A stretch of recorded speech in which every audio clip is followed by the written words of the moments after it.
Good afternoon. Welcome to stream. I hope that you're all doing well. First things first, let's just get this out of the way.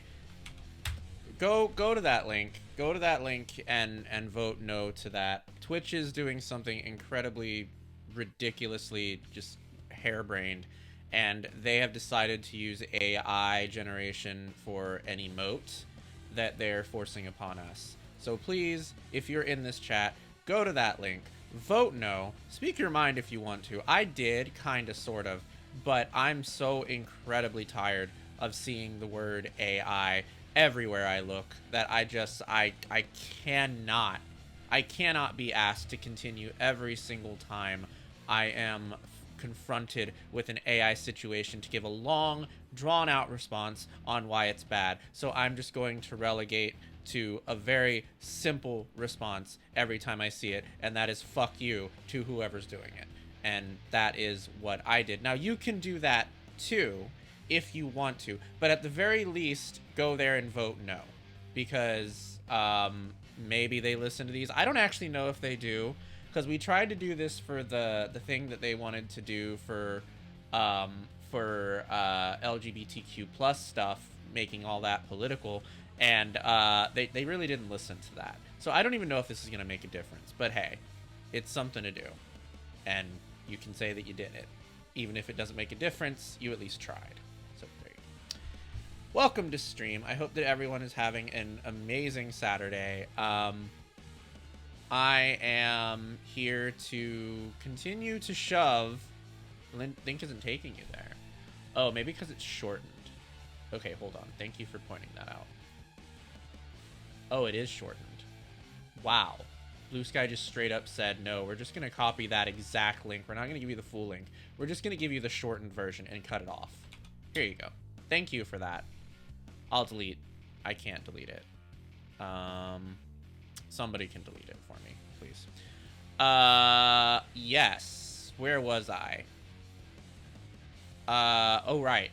Okay, so welcome to our continuation of our indie horror game marathon, where I shove a bunch of demos of indie horror games, that are... Is this about that icon? Because unless I see proof, I think it's extremely difficult to tell with such a small and cropped image. Yes, it is, and while I agree with you, I've seen a lot of artists talk about it being AI as well, and I'm not an artist, so I defer to people who, like, do this kind of thing to tell whether or not it is or isn't. And you sometimes with a lot of this stuff, like, you see a lot of people say, yes, it is, or, like, you see a lot of artists come out and say, no, it isn't, and they'll explain why. I haven't actually seen that yet. So until I do see that, I'm siding with the fact that it is AI and just going to play it safe and vote no to whatever this is, because I am not an artist and I am not equipped to speak on art and whether or not it is generative AI, unless it's obvious, unless there are obvious tells, and I think we all know the obvious tells. I don't really have a whole lot to say, honestly. I haven't done very much, but I do want to talk about my new setup because it is kind of important-ish. I've been talking for a long time about my feet and how, like, for the past several months, I felt like I may have gotten plantar fasciitis. I still think that, but I think it's getting better. So I went shopping for Black Friday with my brother. For my birthday, because I really wanted to get Metaphor, and that was it. Like, all I cared about was Metaphor. We ended up getting other stuff because we found other sales that seemed good, but Metaphor was the prime goal. And while I was out getting Metaphor, I found a foot brace, which was pretty neat because I hadn't really seen one before. And this foot brace happens to be the thing that I had gone to a foot specialty store recently about, down here where I live, and they were going to do something similar to me, but it was going to cost like $1,000 for a full package of insoles and like foot lifts and stuff like that. It was a lot. I mean, it seemed helpful, don't get me wrong, but I couldn't afford it. So this brace seemed like maybe it might have been a small compromise, and I started using it on Monday. If you're not familiar with how this works, the way it works is like this. You start out with 4 hours of using it, and then you take it off, because if you use it past 4 hours, it starts to hurt your feet. Now, mind you, it will still hurt your feet, because you're kind of sculpting your heel, sort of. Well, not really your heel, your sole is more like it. And if you guys don't know, I apparently have like flat soles, which makes it very hard to wear like certain shoes and do certain things. So you have to like sculpt it in order to get your foot to get used to wearing like different kinds of shoes, or like standing for long periods of time and things like that. And that's what this thing does. So you're supposed to wear it for 4 hours the first day, and then you up it every day by 2. So the first day was 4, second day was 6, third day was 8, 10, so on and so forth. That's been helping a lot, actually. On Monday, it really hurt to wear this thing because I wasn't used to it. But right now, I'm wearing it while streaming, and I've been wearing it all day long, and I don't really feel it at all. Which is a good sign, actually, because it might actually mean that my feet were not seriously injured, and it was just something else entirely, like maybe it was a strain, or it could have been like temporary nerve damage, and maybe this is helping them heal. In combination with this, I'm also doing like an exercise where I like roll my foot over a water bottle for a couple of minutes, and the freezing temperature of the water bottle is meant to like heal the nerves in a sense. I can't explain to you how that works, but it's like it's something that a lot of people do for muscle pain, because my brother does it for his wrist as well, especially when it comes to joints and stuff like that. So I've been doing that too, and that seems to help more and more every day, because the first time I was doing it, it really hurt, because like the nerves are so sensitive that they are extremely like volatile to the temperature change. But now it's like I can do it and it doesn't really hurt. It just kind of feels like exertion. So that's one thing. We got some good news there. Second thing is I finally got the stuff that I was talking about getting for my feet. I got a footrest. It's not a great footrest. Honestly, I wish it was kind of better. And maybe I could have invested in something that was like more hard than soft.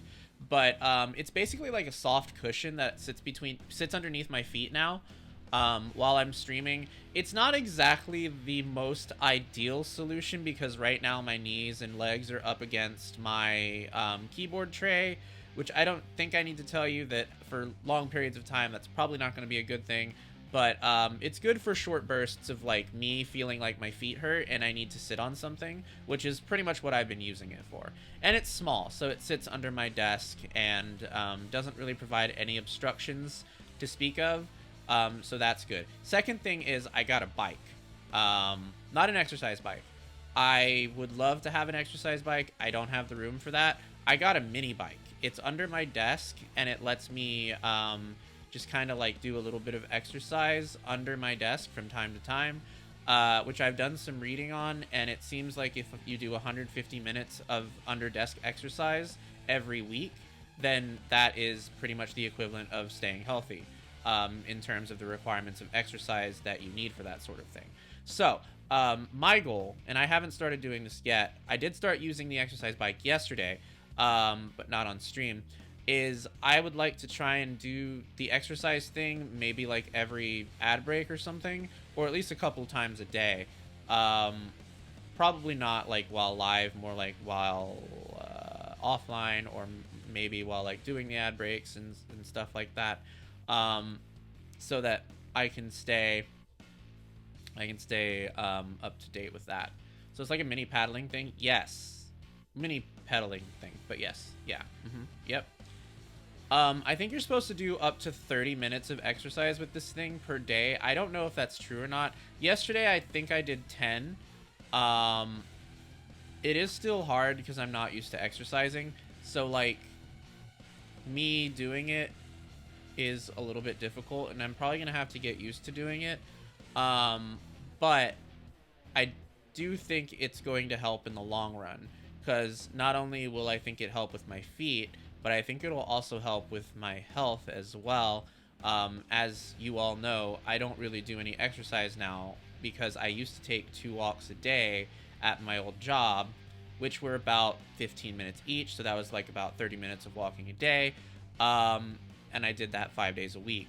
Unfortunately, the job I have now doesn't let me do that because we're just too busy. And I have not, since I started there, found any kind of opportunity to do that. Now, that's not to say I don't walk at my job. It's a big, big, big floor. So, like, I do walk. I do a lot of walking, but probably not comparable to, like, going and walking around a building twice a day, like I used to. So, there is that. But, yeah, so those are some good changes that are happening. I'm hoping that they do help with my feet, as my feet do seem like they're getting better, which is a good thing, because I was really worried that I had permanently fucked them. But it does seem like they're getting better. Unfortunately, if it turns out that they don't get better, I have been told by my doctor that I need to go to a professional. So, let's hope that doesn't happen. Because I do think they are getting better, but I don't know, like, what the benchmark for that is. My opinion is the benchmark of it is if they stop hurting, which I do think they have. I don't feel nearly as much foot pain as I did before I started all of this. But I also don't know what the threshold for pain is on this kind of thing, as I've never injured my feet. So I don't know if a little bit of pain is cause to go to a specialist or a lot of pain. And joint pain is weird because, like, sometimes it can be a lot and sometimes it can be a little. So you just never really know.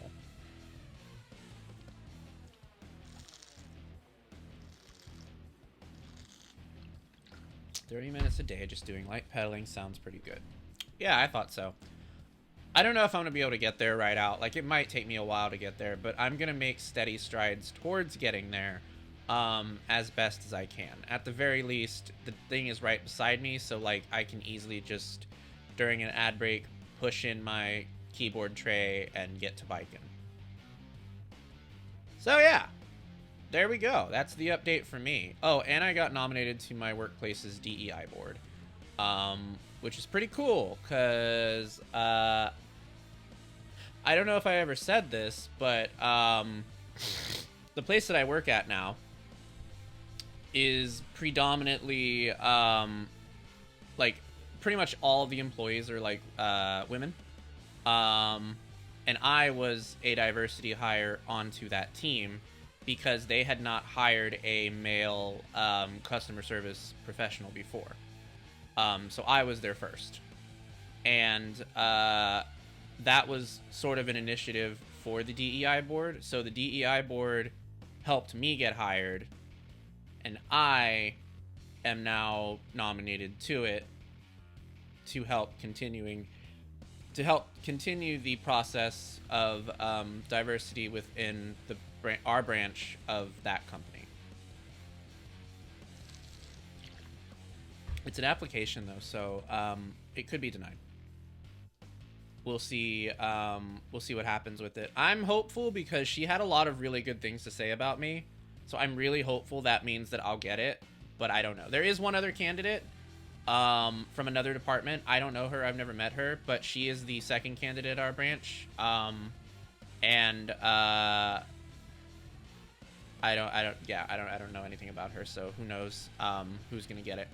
But I've never served on a committee board before. I have been the president of several different societies when I was in community college and in university. So I have some experience serving on a committee, but I've never been on, like, a company board. So I don't really know what the difference is between those two. I assume they're relatively the same.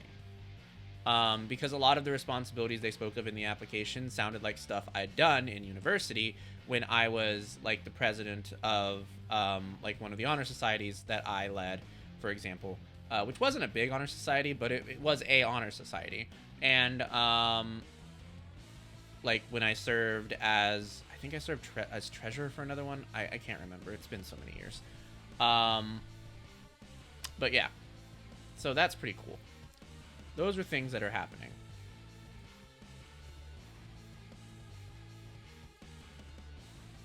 This is me rapidly gesturing my fingers because I don't remember what I was going to say next.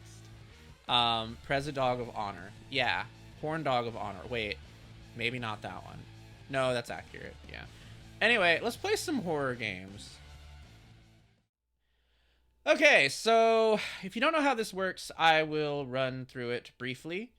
I have a list of horror games that I got off of Steam, mainly during the Steam Next Fest, but also through just like searching the demo tag on Steam and looking to see what's there. It's a list of 30 games. It is more or less, we've run through most of them. I don't know why it's not on stream right now. I'm trying to fix that. More or less, we've run through most of them at this point. And we're just kind of winding down to the last few. I'll read them all out. We had Ad Memoriam, we had Among Ashes, Be Crowned, we have Benny Bash, The Bunny Graveyard, which didn't work, unfortunately, Bureau of Contacts, Creepy Shift, Crowded, Followed, Crypt Master, Do You Have Salt, Don't Fret, Fledgling Manor, Horrors of the North, Incantation, Kumitante, Old School Slaughter, The Lighthouse Keeper is gone, or The Light Keeper is gone, sorry. Magical Bakery, which is kind of like our fluff game. If something terrifies us so much that we just need a break, Magical Bakery is there. Midnight Special, Net Escape, Nightmare Within, Nosebound, Oneway.exe, Pink Noise, Realm of Ink, another fluff game. The Rise of the Golden Idol, Scarlet Lake, Super Chillers, The Chat Room, Terror Diversion, Touch Starved, which is our horny game for the event, and Yellow House. And that has been what we've been doing the past couple of weeks. So, I am using random.org to randomly pick a game from this list, and then we are playing it on stream. We're playing through the demo as best we can. We're going to the Steam page to learn a bit about it. If they have a Kickstarter, things like that, we are spotting that. And that is how that's how it's run. And if you have any games that you know of that have demos that you think I should check out, you are more than welcome to drop them in chat, or you're more than welcome to drop them in my Discord channel, games discussion, and I will add them to the list. Once we finish the list, I will conclude this quote-unquote event until the next time, such as I feel I can collect a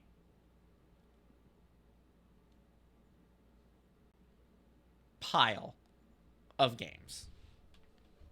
Of demos. Not just games. Of demos. Yes. Okay. Alright, let's get started.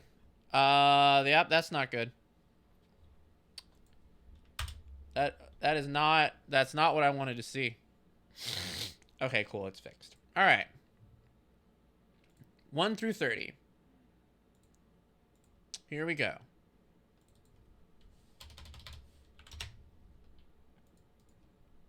We got 19. I think we get 19 a lot. Oh no, we've never gotten 19, because then 19 would have been played. 19 is Net Escape. So let's check out Net Escape.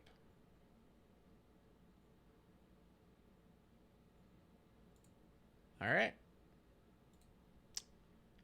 Let's go find it. This is the part where I type in demos into Steam and hope that it pulls up all of my demos, which it did. And there it is. Alright, let's check it out. By the way, these are all blind demos. I have no idea how any of them will run. If we run into one that just doesn't work, or one we can't play or anything like that, that's okay. It's fine. It happens. We are still going to give it our best and see what we can do. This one seems like it might run in windowed mode. Oh, no, it's running. There we go. Cool. All right. So we have another one of those interesting, like, computer setup games. The type of games that, like, they open windows within the game to do different things. All right, so it's 11:30 p.m. What's this say? Net Escape Hub, player blank, blank, blank, Carol 7. What? Pillars of Escapism, Terminal Life Building, Dave. Well, I don't know who Dave is. All right, let's look at this PC. Okay, that didn't go anywhere. What about screenshots? That didn't go nowhere. Let's open the recycling bin. Okay, didn't go nowhere. Let's open the Net Escape. Welcome to Net Escape. Yeah, we're gonna click New User.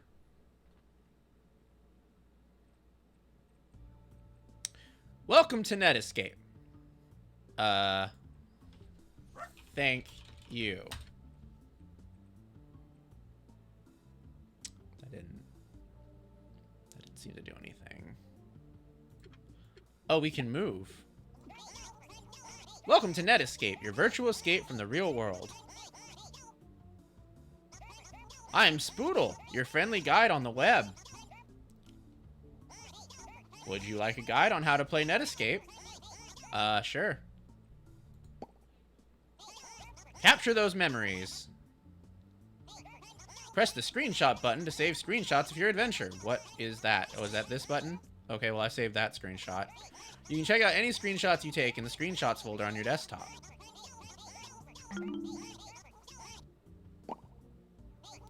When you want to return to the desktop, press the exit button. I think these are reactions to what he's saying, so I'm just going to keep clicking them. From there, you can view all the screenshots you've taken and relive your favorite Netscape moments.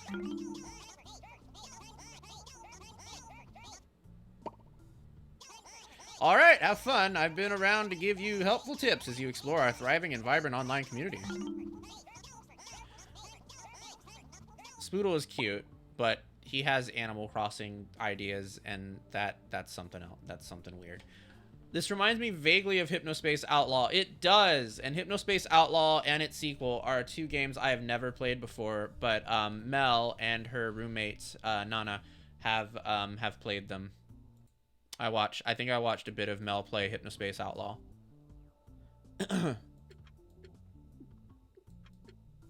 Okay, where are we going? We can go to Terminal Life City. Or we can go to Dave's house. Let's go to Dave's. I'm gonna go to Dave's. There's a Hypnospace Outlaw sequel. I think so. I want to say yes.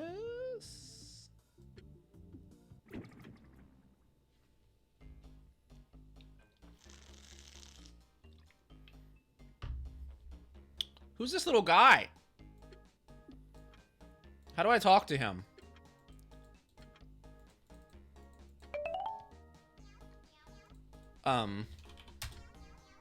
Okay, well, I guess we can't talk to him, so we're just gonna go past him. What the hell is happening in Dave's world? This is a lot of cats.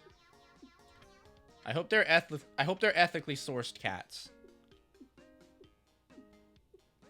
That's cool. Also the meows. Yeah, there's a lot of meow. What the fuck, Dave?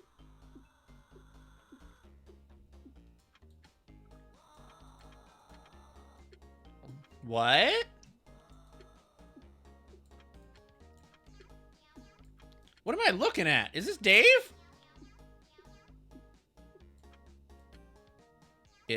It would appear it is Dave. I think we need to take a picture of Dave. I appreciate Dave's psychotic break into cat addiction. Yeah, I wonder what caused Dave to have a psychotic break like this. I'm very curious about it. I hope this isn't water that I'm about to go across. Okay, it's not water.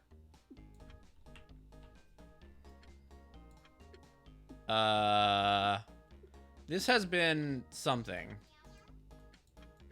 What exactly am I looking for here? I'm gonna react with the thinking emoji. What's this over here? Hello, sir. Would you like to have a chat? Nope. Okay. Alright. Okay, so let's go over here then. There's another alien guy over here. Remember, you can lock forward movement with the lock button next to the movement controls. Oh, that's cool.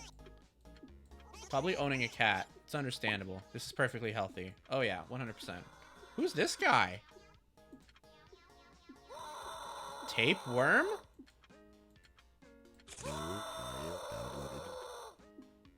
What?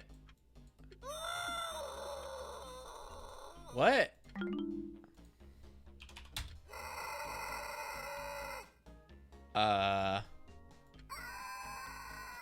Okay. Tapeworm is using a soundboard, and I don't entertain that kind of bullshit, so I'm leaving.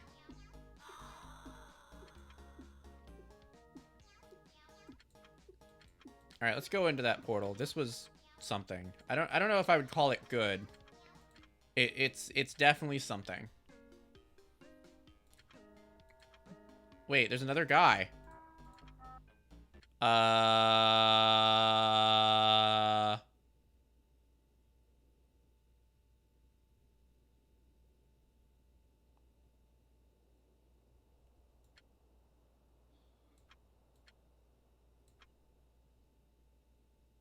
What the fuck?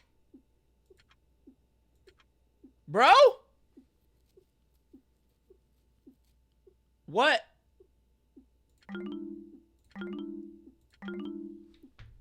Meat room, indeed. Let's take a snapshot of the meat room just in case people don't believe us that it exists, because I'm sure that'll happen. Looks like you've ended up somewhere you're not supposed to.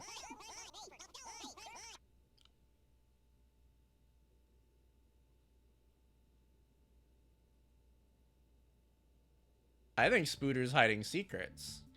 I have no words. I mean, I get it's an Arby's, but damn.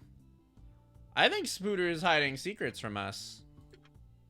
Alright, let's go to the Church of Escapism. That sounds safe.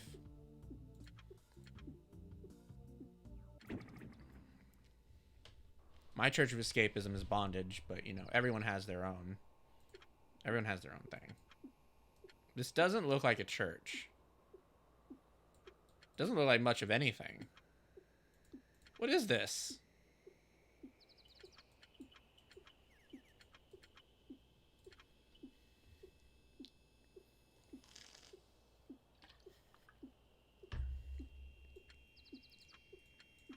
Okay, so maybe there is a church. That looks like it could be a church.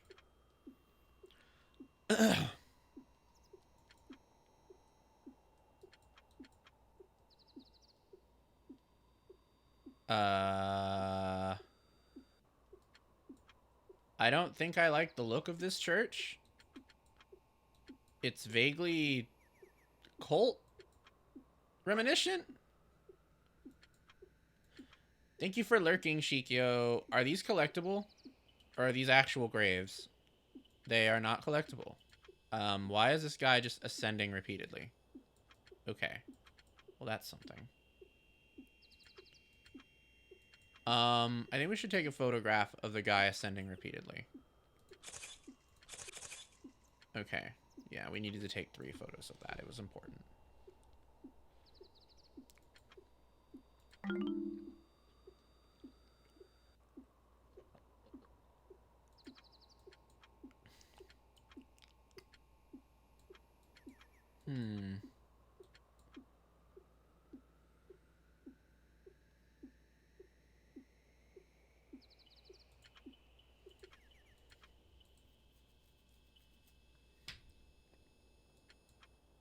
You know what would be a neat premise to a game?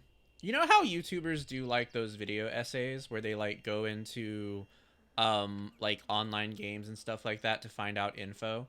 The most recent one I can think of was there was a guy I watched who did like a video essay on like old cult rumors in online games. I can't remember who did that one.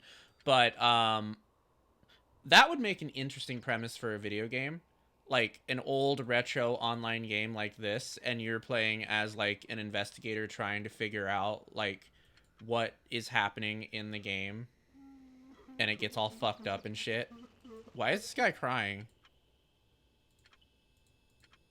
The Martyr?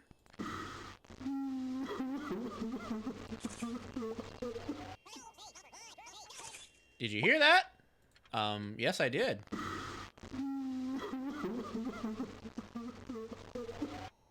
Oh, he's looking at me. I don't like that. But yeah, that would be a neat little... That'd be a neat little concept for a horror game. That is a great premise. Yeah. Yeah.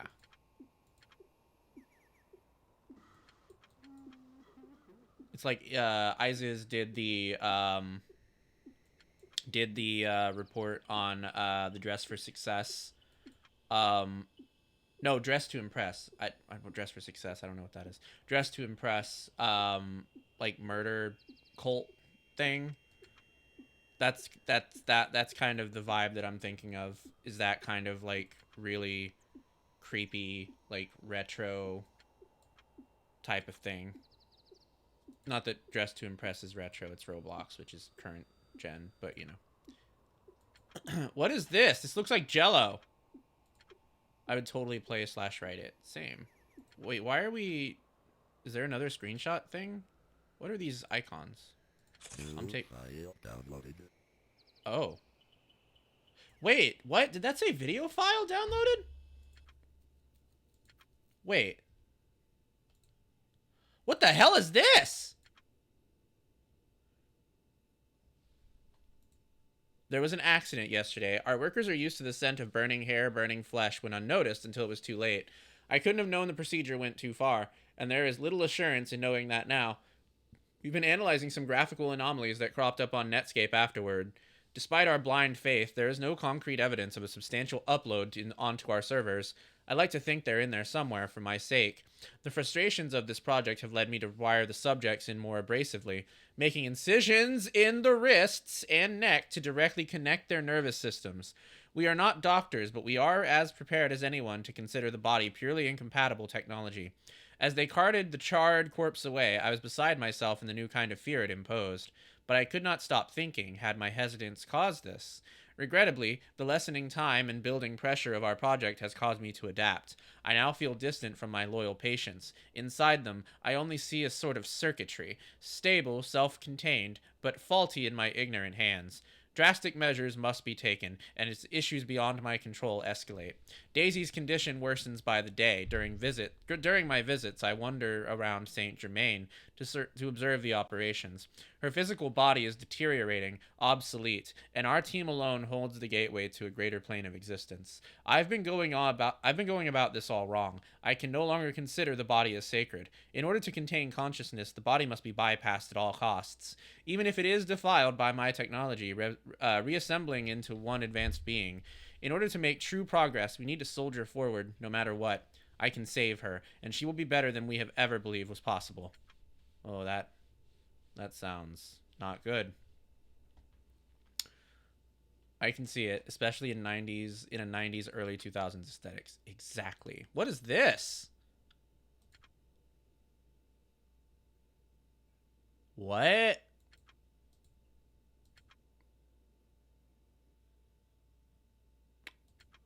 I don't know what that is. What's that? The fuck? Oh, Jesus.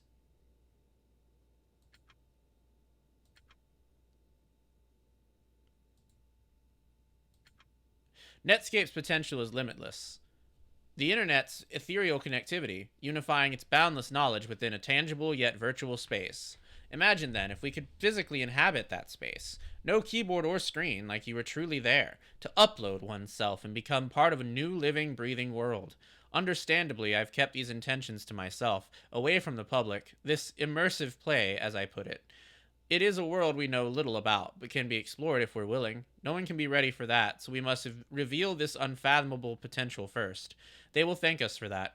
I went to see Daisy today. I put on a smile. These first weeks of testing haven't gone according to plan. To put it bluntly, nothing is working. Terminal Life's resources... Wait, that's Terminal Life. Terminal Life's resources are available at best, only providing me with inexperienced interns and surface-level equipment. They stay ignorant to the possibilities. Hopelessly, they mock my good intentions. We've managed to hook up a few subjects to PCs. Just simple mechanisms, bodily responses led by manual inputs. Not much else can be done. Ah, yes. Transhumanist horror. Good. Yeah, this seems to be that vibe. My attempts to push this further are met with mindless fear. This is insignificant to our progress. Thankfully, the participants have taken to my philosophy quicker. The passionate Netscape users think less of what holds us back. It's only natural that they are willing to cross this line as well. I've gone off the record to acquire additional resources. Saint Germain will be relieved to know their old medical equipment is more useful than they ever realized. This is the only bright spot of my visits. Daisy has been looking worse. Even now she protests, despite my current thoughts. I assured her I will save her. I'm taking matters into my own hands. For her sake, I cannot falter. These next few weeks must be fruitful. Everyone keeps going on about transhumanism as a positive thing, but the horrors of it are amazing. I feel like people need to be reminded that cyberpunk stories like this is horror. I haven't played much of it myself, if I'm being honest with you. What? Remember, you can send messages to other players through the chat. I've been doing that and it hasn't been working. Go ahead and start conversation. Okay, let's go talk to the martyr. Where'd he go?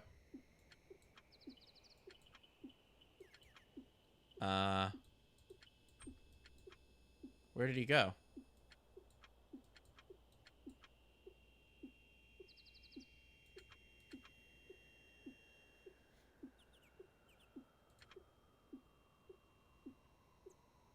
I think he was over here somewhere.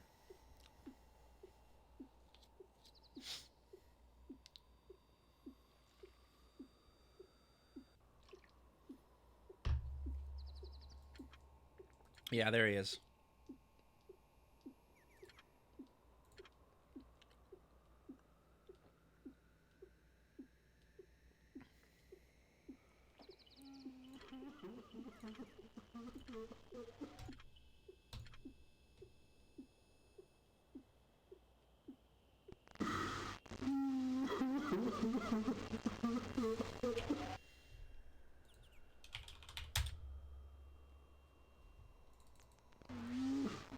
Is he not a player? Well, he's not talking to us, so I guess we can't talk to him. So maybe there was a player that we were supposed to talk to in the Jello? Or something?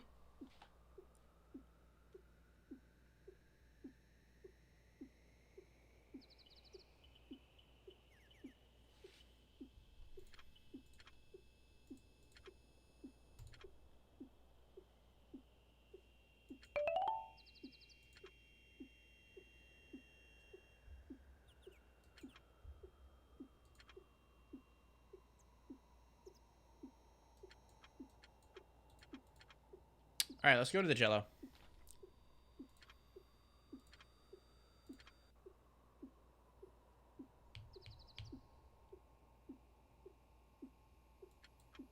There's nothing in the Jello. What a weird church.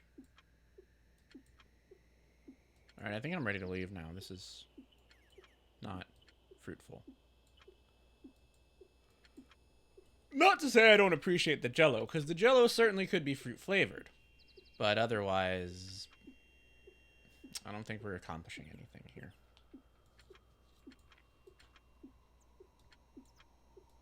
That said, how does one leave? Because I don't even know where I came in at.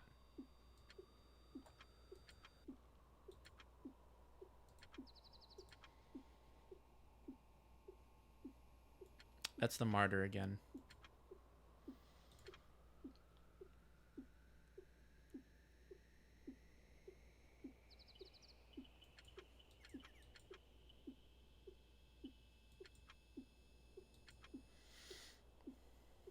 Let's go that way. I think that's the direction we came, because I remember coming down diagonally to reach the graves.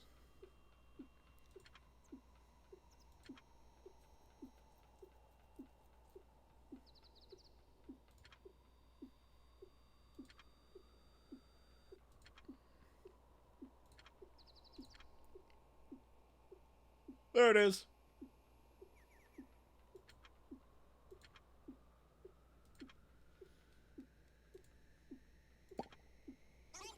Remember, you can send messages to other players through the chat.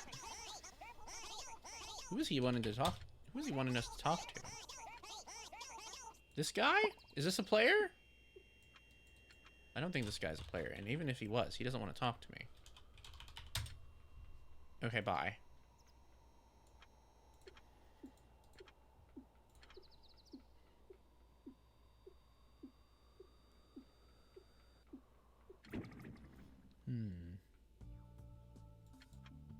Alright, so that was the Church of Escapism. Let's go to Terminal Life City. We also have Art Corner. Actually, let's go to Art Corner. That sounds more interesting.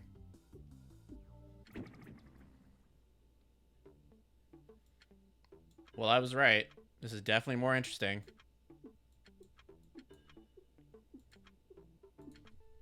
Is this a player?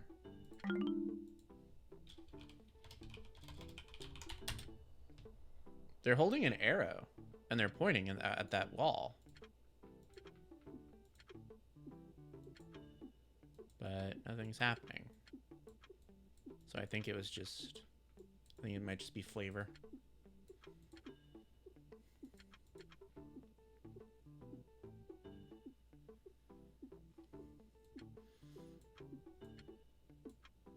What's this? Wait, that's a portal. Where does that portal go? Hold on. I need to know. Hi, scared. What?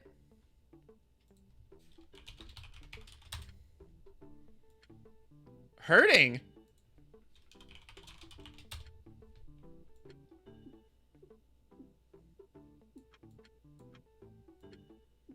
Scared?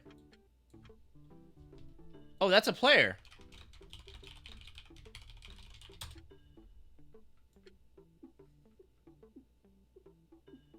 Hurting?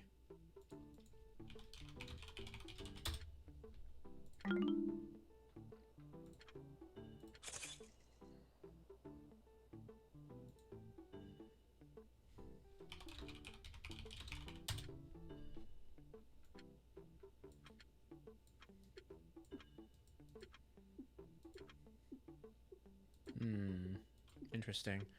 Image removed. What's this? It's just some black... Oh?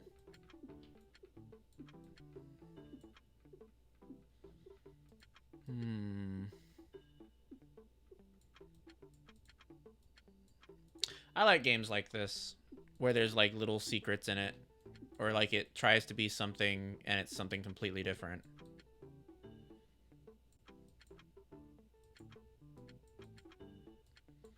I haven't played many of them, but I have enjoyed the ones that I did play. And I always wanted to play Hypnospace Outlaw after watching Mel play it. But I never really was able to.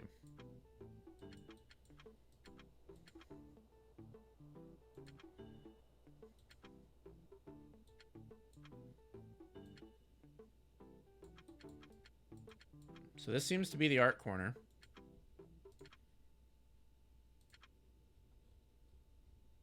What's that?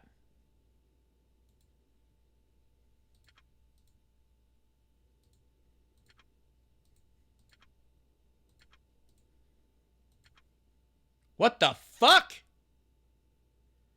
Fair warning. Granny Cream's hot butter ice cream will get in your head. Oh yes, I remember the Granny Cream hot butter. I've done it. Luckily, the subjects had been dismantled, and connected almost all of their physical senses have been removed. They move and talk in the game like someone sitting at a desk, but instead it's them. It's actually them. We've completely eliminated the in-between. There is no compromise. The individuals that pass through now stand on the forefront of true immortality, shedding the failure of our corporeal forms. Once you get used to the stench and all that excess viscera, the body is made irrelevant. Isn't a butterfly still seen as beautiful despite its metamorphosis? The uncanny discomfort of melding, twisting, reconfiguring the body is simply human, but pointless. I am staring intently at one of the subjects, but words cannot describe how happy it makes me. The physical residue it has left behind is revolting, but that is expected. It defies itself, surpassing humanity's constraints like an angel. The mind simply cannot comprehend an eternal beauty such as this. Since Daisy rejected the treatment after seeing the state of the subjects, I haven't left the lab in weeks. She doesn't see what I see. She can't get it. Progress is disgusting. She shouldn't be punished so heavily for her ignorance, but I have failed to save her. All that has been done will not be in vain. Just thinking of them in the other room, writhing, still clinging to their corporeal mechanisms, makes me nauseous. They yearn to be free. My insides turn in anticipation. I no longer think of what I have done as anything other than a necessity towards enlightenment. We now arrive at the dawn of a new era, man intertwined with machine, surpassing death and living on indefinitely. And yet, I will never rest, knowing Daisy's fate has been sealed, despite my intervention. A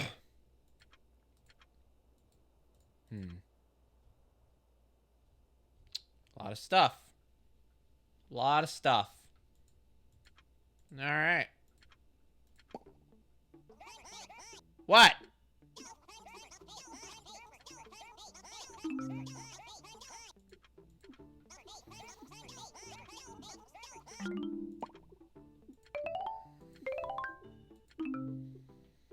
Okay, well, I think we're done with the art corner. That was a lot of weird.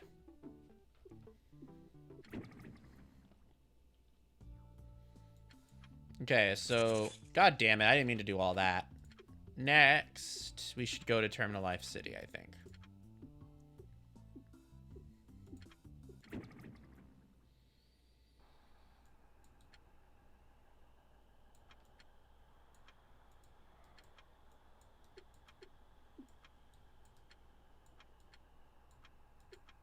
Hmm.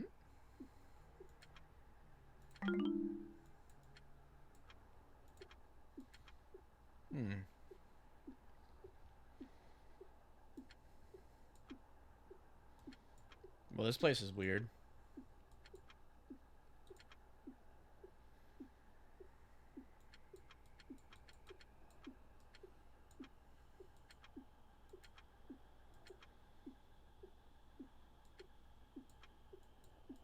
The floating disc comes to mind. Wait, there's something here. No? What? No? Oh. Okay. I ran out of space. So what happens now?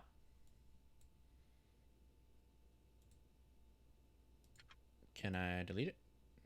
What if I drag it? Nope.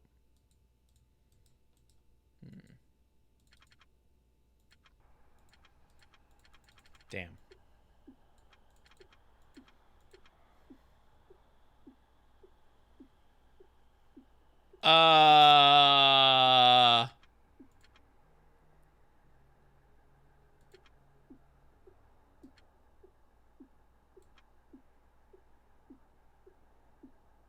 Okay.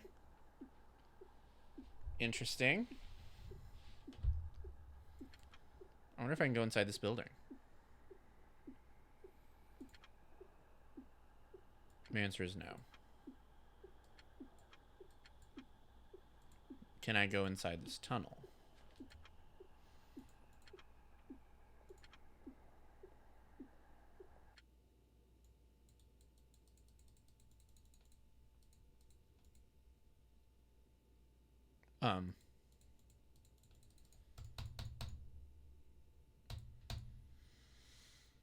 Not sure if the game froze or if this is... It's over.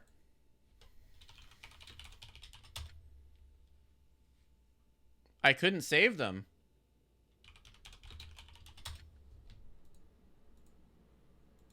Couldn't save her.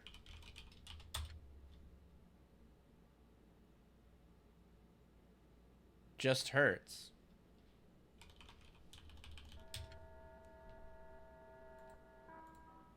Not paradise.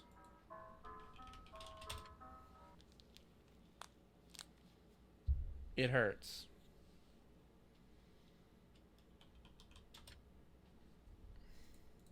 Forgive me.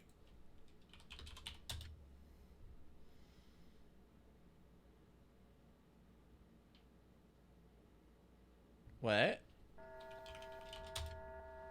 Daisy Bell? What's that? Or who is that? What is happening? Of course they'd use Daisy Bell as a horror thing. Oh? Oh!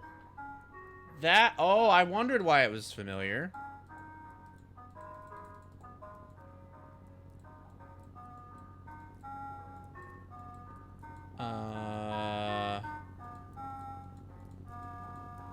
What is happening?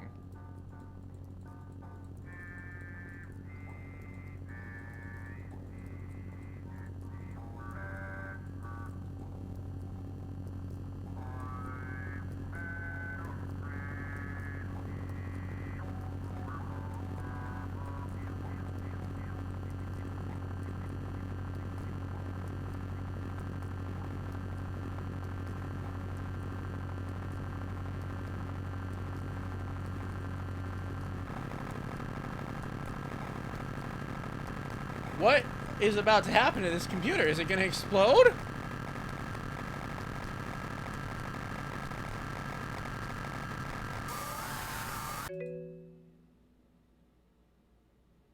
Unknown Air. The song is called Daisy Bell. It's the first song a computer has sung. Weirdly top 5 in my Wrapped playlist for similar reasons. I see. I think the game died. So I guess we'll go back into it.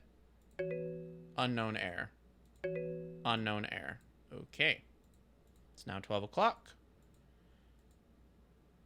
I don't know what any of this is. Pillars of Escapism, Terminal Life Building, Dave. Huh. What are we supposed to do now?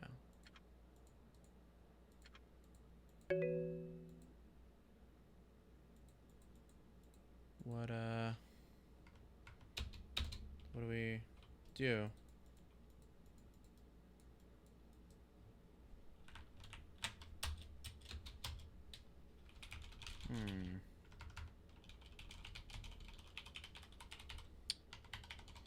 I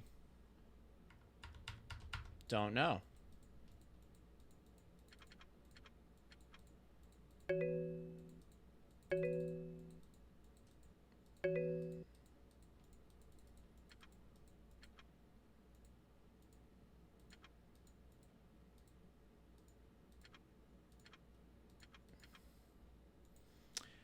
Okay, I don't know if there's any more content.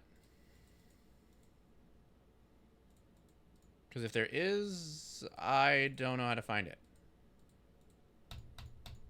Pillars of Escapism, Terminal Life Building, Dave.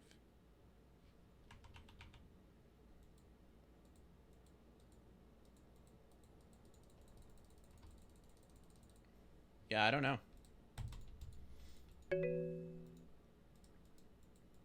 Okay. All right. Well then, that was Net Escape. Let's read a little bit about that.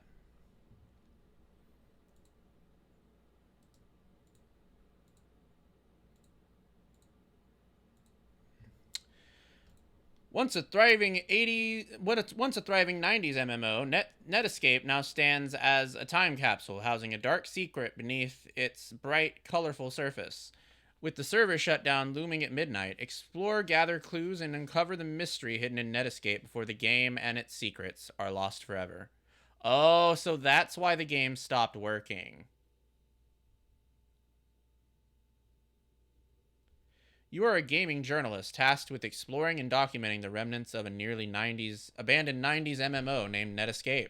At midnight, Netscape's servers will shut down forever, leaving you only 30 minutes to gather the screenshots you need for your retrospective article on this long-forgotten game. As the clock ticks down, you wander through eerie digital landscapes, encounter the few strange players who remain, and uncover clues to a chilling mystery that refuses to stay buried.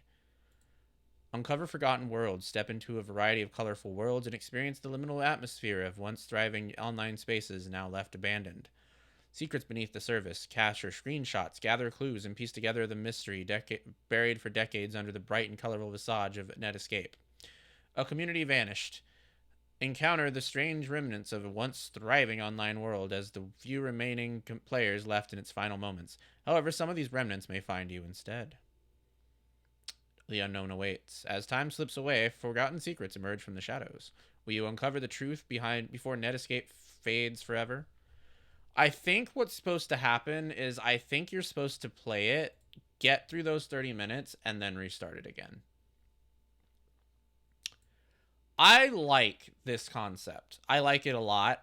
I think I would like there to be menus. Like, it would be neat if there was a way to, like, just restart the game every time you complete those 30 minutes instead of having to, like, do it manually, it seems. But it seems to be one of those games where, like, you have to keep playing through it to get the full grasp of what happened. So I really enjoyed that. That is Netscape. It's not out yet. Made by Goblin Laundromat and Crispy Boat. So yeah. All right. Before we continue, we're going to go to our ad break. We'll be back in 3 minutes. Don't go anywhere, and then we will go on with our indie horror.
right, we are back. Welcome back to stream, subbies. I hope that you enjoyed them ads. So that was Netscape. Let's go back to our list of demos and pick our next one. Okay. We got 2. We already did 2. Next is 24, which is Realm of Ink. But that is not a horror game, so we will continue on to another horror game. Oh, thank you for the bonking. 29. Oh, shit! 29 is touch starved. Wow, we finally get to play the horny game. Alright, let's check it out. I hope it runs on my computer. I don't know if it will or won't. Will she?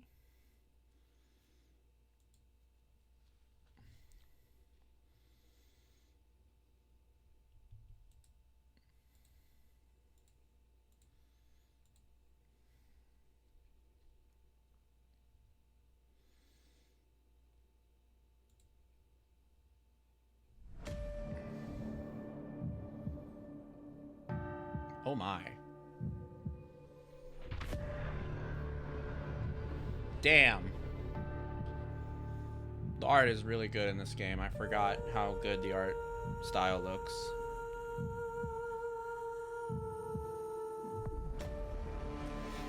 Alright, let's look at our settings. Yeah, that's fine. I don't know if we're gonna work with Ultra. I guess we'll see. It might work. It might not. Alright, let's check it out. Disclaimers. Streamers and content creators should turn the music volume to 0 in order to disable copyrighted music. Got it. Alright, well, now I'm worried that it's going to do some copyrighted music stuff, so we're going to have to restart it. Got it.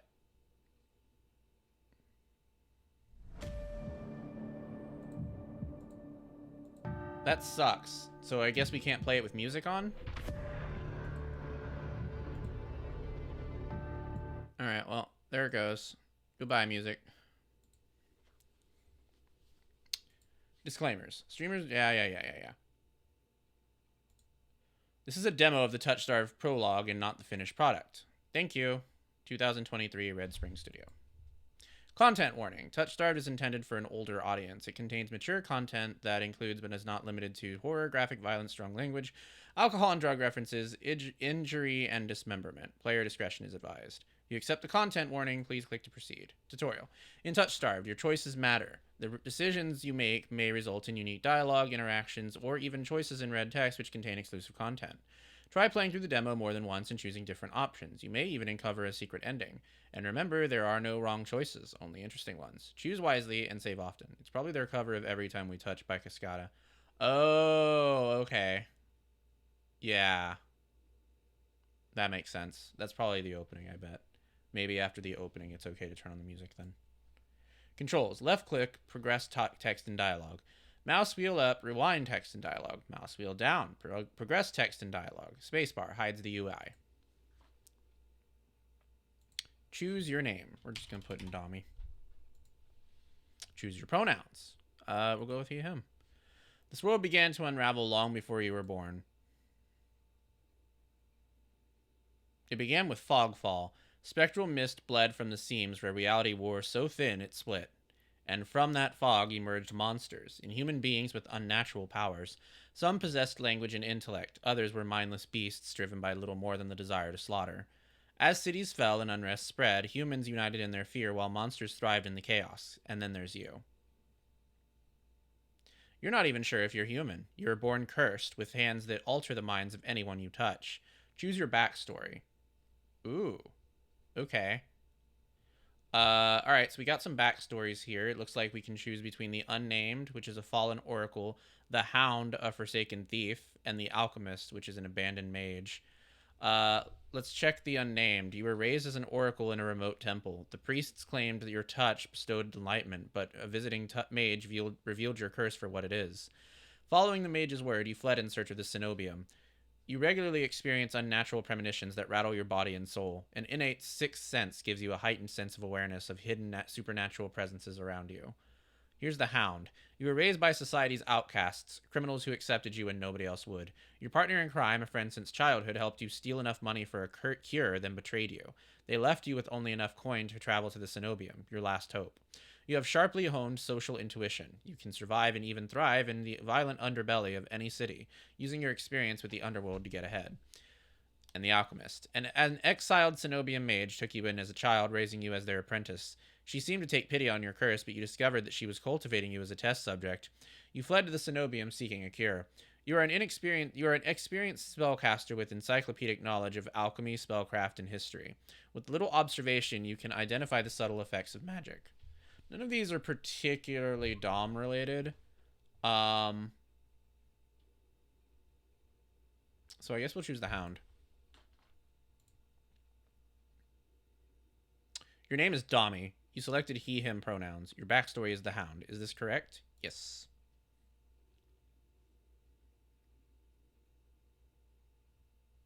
The wasteland stretches as far as the eye can see. There's nothing out here but death, the ever-present stench of decay, and countless sun-bleached bones cast like seeds across the barren land.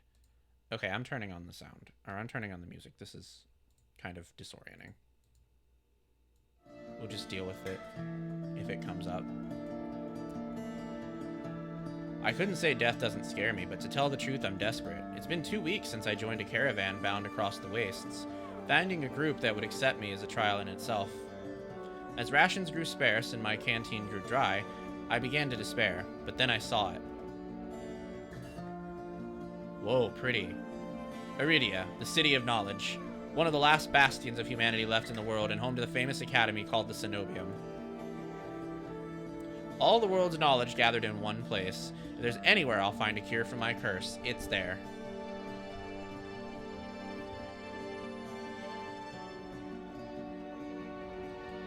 All that stands between me and a cure is the final stretch of salt-soaked wastes. Or so I think, until I see the first tendrils of fog snaking beneath the wagon. Hushed voice. Is this fogfall? My stomach sinks at the very whisper of it. A silent storm more devastating than fire. Dangerous in cities, but a death sentence beyond them. A thick blanket of fog engulfs us, smothering out the lantern's light. The wagon lurches to a stop. An eerie silence heavy as the mist falls over us. The only warning we get is a strangled scream. Distant voice. Stay back! No! The cry dissolves into wet gurgling. Then the wagon violently pitches to the side. I hit the ground hard, the air punched from my lungs. When I open my eyes, adrenaline lends sudden, awful clarity to the carnage around me. A traitor I once shared bread with lies face down in the mud, their back reduced to long strings of torn muscle, gleaming gristle and exposed bone. Bodies litter the wasteland. I try to rise, but my ankle explodes with pain so blinding, white blooms across my vision. Only when my eyes adjust do I see the dark shape in front of me. Wow! That's, okay. A soulless stoops over the twisted form of a caravaneer. I freeze, but it swivels its head. A dozen bulging eyes twitch in my direction and blink as one. The soulless lets out an ear-splitting shriek and runs at me. That's not too loud, is it? Doesn't seem like it. But right before it reaches me, the beast barrels past, vanishing into the mist. Distantly, a horse screams in the dark. I need to move now. Okay, let's run towards, let's run for the city. I take off, running deeper into the haze. The fog is so thick that I fear I'm heading in the wrong direction until I see a dim pinprick of light emanating from the shadow of a spire. It's faint, but it's enough. I came too far to die here. Rapid footsteps echo all around me. I turn in circles, frantically searching the opaque mist for the source. But the fog fall twists and stretches sound. Suddenly, the caravan's driver bursts forth from the fog. Our eyes meet too late. He slams into me, knocking me into the ground, and slips in a patch of mud. The soulless falls on him as soon as he slows. It catches the driver by his throat and rakes his stomach with razor-sharp claws. He comes apart like wet paper, spilling intestines and viscera in a steaming tide. Fighting the urge to heave, I claw frantically through the slippery muck for a handhold. Shit! My hand catches on the jagged edge of a rib jutting up from the water. Bandages unfurl around the gouge torn deep into my palm. The pain's quickly forgotten when a hand closes around my wrist. Traveler, can you stand? One of the travelers from the caravan leans over me. Traveler, we need to run. They reach for my hand, and I realize too late that my bandages have come undone. Domi, no! Don't touch me! The sensation of their thumb brushing the back of my hand sends a shiver down my spine. All it takes is one touch, and in the space of a breath, my curse takes hold. Their lips peel back into a deranged grin. Traveler. No, I've seen this face countless times before. This is my curse, madness of my own making. Their grip on my hand tightens until pain radiates from my knuckles. Domi, let me get... Suddenly, clammy hands crush my throat, choking off my breath. Traveler, die! Die, die, die, die, die! Spit bubbles at the corners of their mouth and flecks my face. The edges of my vision darken as my lungs scream for air. Let's try fighting them off. My nails gouge deep into the traveler's wrist, but no matter how much blood I draw, they don't flinch. The more I struggle, the tighter their grip grows. My pulse hammers in my ears, slowing with each thudding beat. This can't be happening. I'm going to die, and not because of the fog fall or the soulless, but because of my own curse. Tears sting my eyes. No, no, no. Not here. Not like this. The hand drops from my neck, leaving me wheezing for air. My lungs burn with each ragged cough. My vision clears and the traveler's face takes shape, hovering inches from mine, lips still split with that macabre smile, even as blood seeps between their teeth. They give one last shuddering breath, then slump over the claws hooked through their stomach. The soulless shoves the body aside, and the glowing eyes studding its leathery skin thin as though grinning. There's a flash of claws. Red spill across my vision. I thought there'd be pain, but as I sink into the murky water, all I can feel is the grit of silt filling my mouth and the icy embrace of shallow water. Distantly, I notice an arm resting among an outcrop of reeds. Mine, neatly severed at the elbow. It should have taken both arms. Without them, maybe I could have survived. Maybe I could have had a home. Instead, I'll die cold, alone, and face down in a desolate wasteland. A fitting end for a monstrosity like me.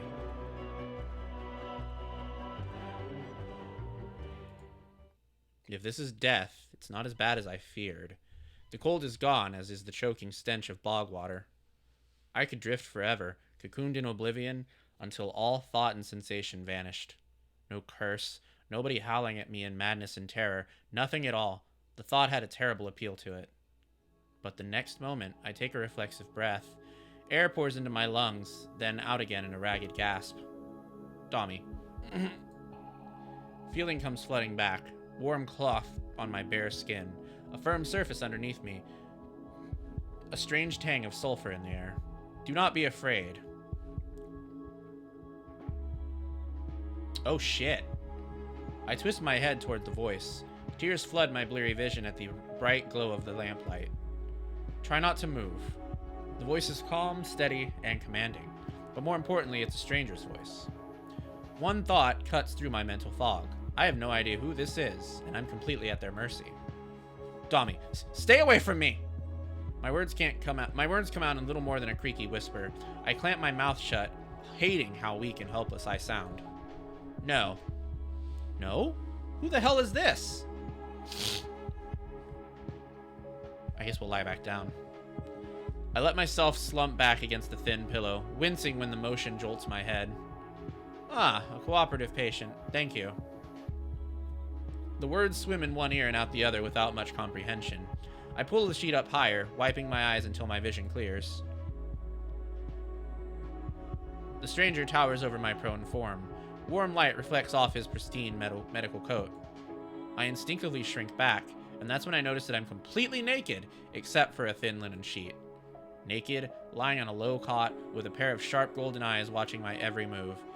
The man's gaze flickers to my exposed, unbandaged hands. I plunge my hands under the sheet to hide them from sight, though it's too late. He must have noticed what they look like. Strange, cursed, inhuman. I brace myself for his inevitable suspicion and disgust, but his expression doesn't even flicker from that courteous smile. He just watches in placid silence as I struggle to make sense of my surroundings. Where am I? Who are you? Doctor, be calm. You are safe here. Whoever this is, he clearly has no idea who or what I am. I've never been safe anywhere, with anyone. The only people I ever trusted betrayed me for a fat purse of coin. I scowl, pulling the sheet protectively over around myself. Domi, where are my clothes? The man's golden eyes narrow slightly. A sharp sigh rustled the papers in his hands. Doctor, I see you are not to be dissuaded. Your clothes were torn to shreds when I found you, but I procured replacements.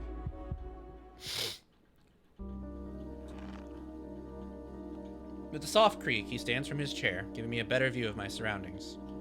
I seem to be in some sort of medical clinic. Bottles of silvery alchemical concoctions line the counters in neat rows. The air makes my nose twitch, a faint whiff of smoke and something distinctly metallic that I cannot quite place. The doctor produces a large, dense bundle of cloth, which he sets at the foot of my cot. He's easily a head taller than most, and I have to crane my neck to look at him. Thank you. I should be polite if I can, especially since I don't know who this is, what he can do, or what he wants with me. Domi, thank you. Doctor, you are welcome. I will leave you to get dressed. With a curt nod, he leaves through a narrow door. I hear a soft click as the lock turns behind him. I count to 3 in the sudden silence. When I don't hear any more footsteps, I reach for the bundle of clothes. An itch on my elbow stops me short. I reach down absently to rub at it, then freeze when my fingers meet a neat line of stitches. I know what I saw. That beast took my arm clean off. And yet, my arm shows no sign of injury apart from the black stitches poking through my skin. I gingerly flex my fingers, feeling my heart race at the sensation. This is impossible. I should be dead, or at the very least grasping out my last breaths.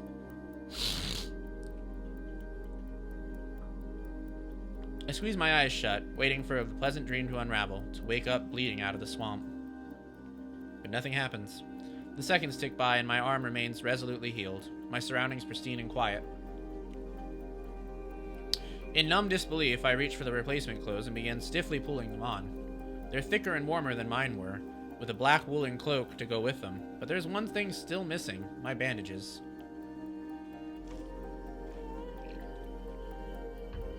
The golden-eyed man didn't leave me with any, even though I know he saw my hands. I slide off the bed and take a few unsteady steps towards one of the drawers. This is indeed a doctor's clinic, there must be bandages somewhere. I start opening drawers at random, and of course, that's when the door swings open once more. Doctor, are you looking for something? I whirl around, clutching a thick roll of clean bandages. I try to step back from him, but my legs bump up against the edge of the cot. Doctor, your caution is understandable, though if I meant you any harm, you would know.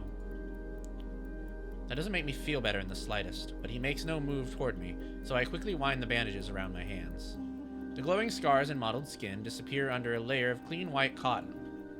Doctor, may I ask why you need additional bandages? I clench my jaw. I knew it would only be a matter of time before he asked about my hands, though the way he does is strangely roundabout.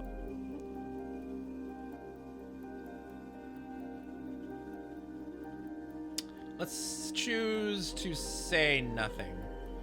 There's no answer I could give without raising unwelcome suspicion, so I just shake my head and finish tying the bandages in silence. Doctor, I can only help if you tell me what ails you. An involuntary snort of laughter escapes me. Where would I even begin? What would he even believe if I told him? No, best to keep my curse for myself for now, and learn more about him first. Domi, who are you? Karas. You may call me Karas. Domi, and where exactly am I? Karas. Iridia, which I assume is your caravan's destination. I can think of nowhere else for a group of travelers to go. Iridia. So I made it to the City of Knowledge after all. I should feel relieved, but all I can manage is a vague sense of increasing unease. Domi, how did I end up here? Karas. I brought you to my clinic, of course. You were the only survivor from the caravan, barely clinging to life. You needed immediate treatment. Domi, which you provided? Crass, yes. He says it so simply, as if I'm a small child and he's explaining basic addition to me. I frown and flex the fingers on my recently healed arm. Aside from being a bit stiff, it feels fine, thoroughly attached to me. Hello, welcome. Domi, you're saying that you stitched my arm back on? Crass, pardon? Domi, a soulless attacked the caravan. It ripped everyone to shreds. It tore my arm clean off. When I woke up here. I trail off, bewildered. I've never heard of any magic that could heal a mortal wound like that. What kind of person could do such a thing? The doctor, Crass, pinches the bridge of his nose. He sits back down in his chair, quiet for a long time. Crass, I do not know where you come from, but Iridia is the city of knowledge and deadly secrets alike. Information is power, and it is most unwise to give or receive it freely. Since you have refused to divulge your secrets, I will not divulge mine. I do not even know your name. Domi, I was just... Crass, you are new to Iridia, so I will overlook this specific breach of etiquette. However, you should not expect others to extend the same courtesy. Do you understand? He looks pointedly at my freshly bandaged hands. Loath though I am to admit it, he has a point. I am also a complete stranger to him, and if he's telling the truth, he saved my life. I take a deep, steadying breath. This time, when I speak, I sound a bit more like myself. Domi. My name is Domi. Crass, it's a pleasure to meet you, Domi. There is little more warmth in his smile, his polite demeanor back in an instant.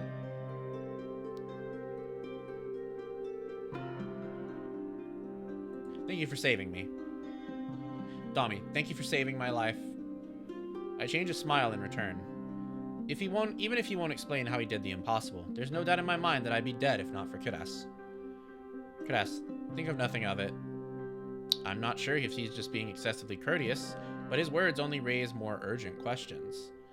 Domi, but I have to ask, why did you save me? You don't know me. The question seems to startle Crass. Crass, I could hardly leave you to die in the wastes. Assisting those in need is the very essence of a doctor's duty.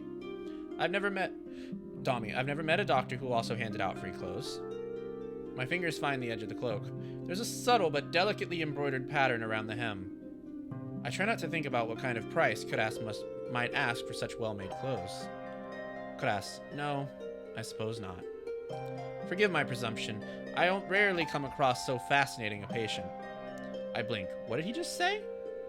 Crass, I simply meant that few would cling to life so resolutely, or brave such a perilous journey to Iridia.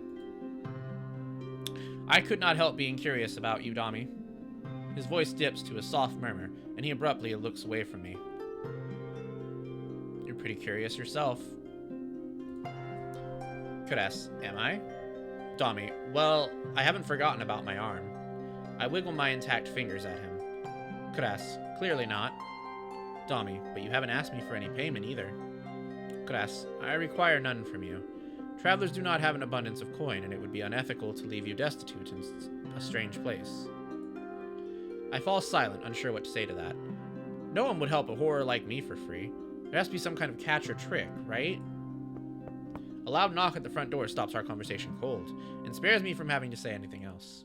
Crass, duty calls. Unfortunately, you are not my only patient today. The knocking grows more insistent, and Crass lets out a tired sigh. Crass, please wait your turn. Though he says it quietly, the clamor on the other side of the door abruptly stops. Crass, do you need anything before you leave, Domi? Domi, oh! Between the soulless attack and my miraculous survival, I've almost forgotten why I came to Iridia in the first place. I need directions to the cenobium. Crass, the cenobium? The look on his face is downright chilling. He pauses, choosing his words with cold deliberation when he speaks again. Whatever you seek, it is very unlikely you will find it there. The cenobium's gates open for precious few visitors. Even if they did, you would not like what you found inside. My heart sinks. Is he saying that I came all this way for nothing? Risked life and limb for nothing? No, that can't be. I've only just arrived, and Iridia is the largest city still standing. There has to be a cure for me here. Domi, then if not the cenobium, where would you suggest? Crass, do you know anyone else in Iridia? I shake my head, and I suggest a local guide. Head to the Wet Wick and ask for Leander. Domi, excuse me? The wet what? Crass, the Wet Wick. He sounds deeply unamused. Follow the postings advertising Leander's bloodhounds. They are difficult to miss. When you meet Leander, tell him I sent you. That isn't much to go on, but Kudas points towards the clinic's back door. You will be safe so long as you do not draw attention to yourself. That's easier said than done. I've always been a magnet for the worst sort of attention. If you require my assistance, you may return whenever you wish. Though he's smiling, there's a note of finality in his voice. Resigned to my dismissal, I slip out the back door. Alright. I think I'm gonna go eat right now, and then we'll continue. Because I'm getting kind of winded reading so much, having not eaten in a couple of hours. So I will be back shortly. And then we will go on with more Touch Starved. So don't go anywhere.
First of all, why was I muted? Second of all, it sent you guys on another ad break? What the hell? Oh my god, I'm fucking up all over the place. I'm so sorry. Anyway, I'm back. I finished my munchies. God. Frickin'. Dang it. Thank you for bonking me for being a clown.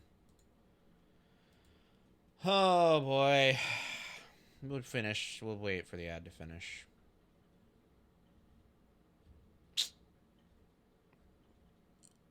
I'm a fool.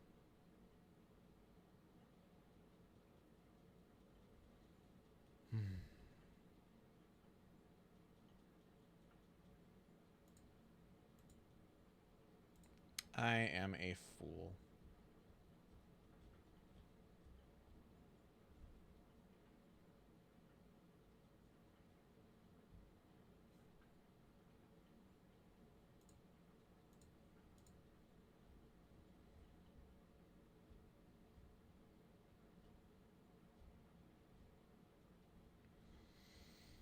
Oh boy.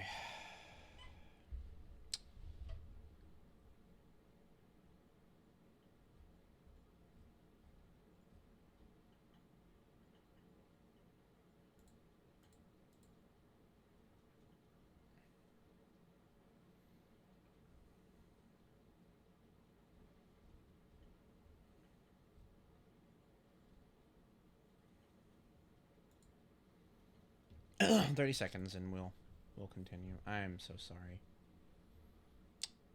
God. I'm so sorry.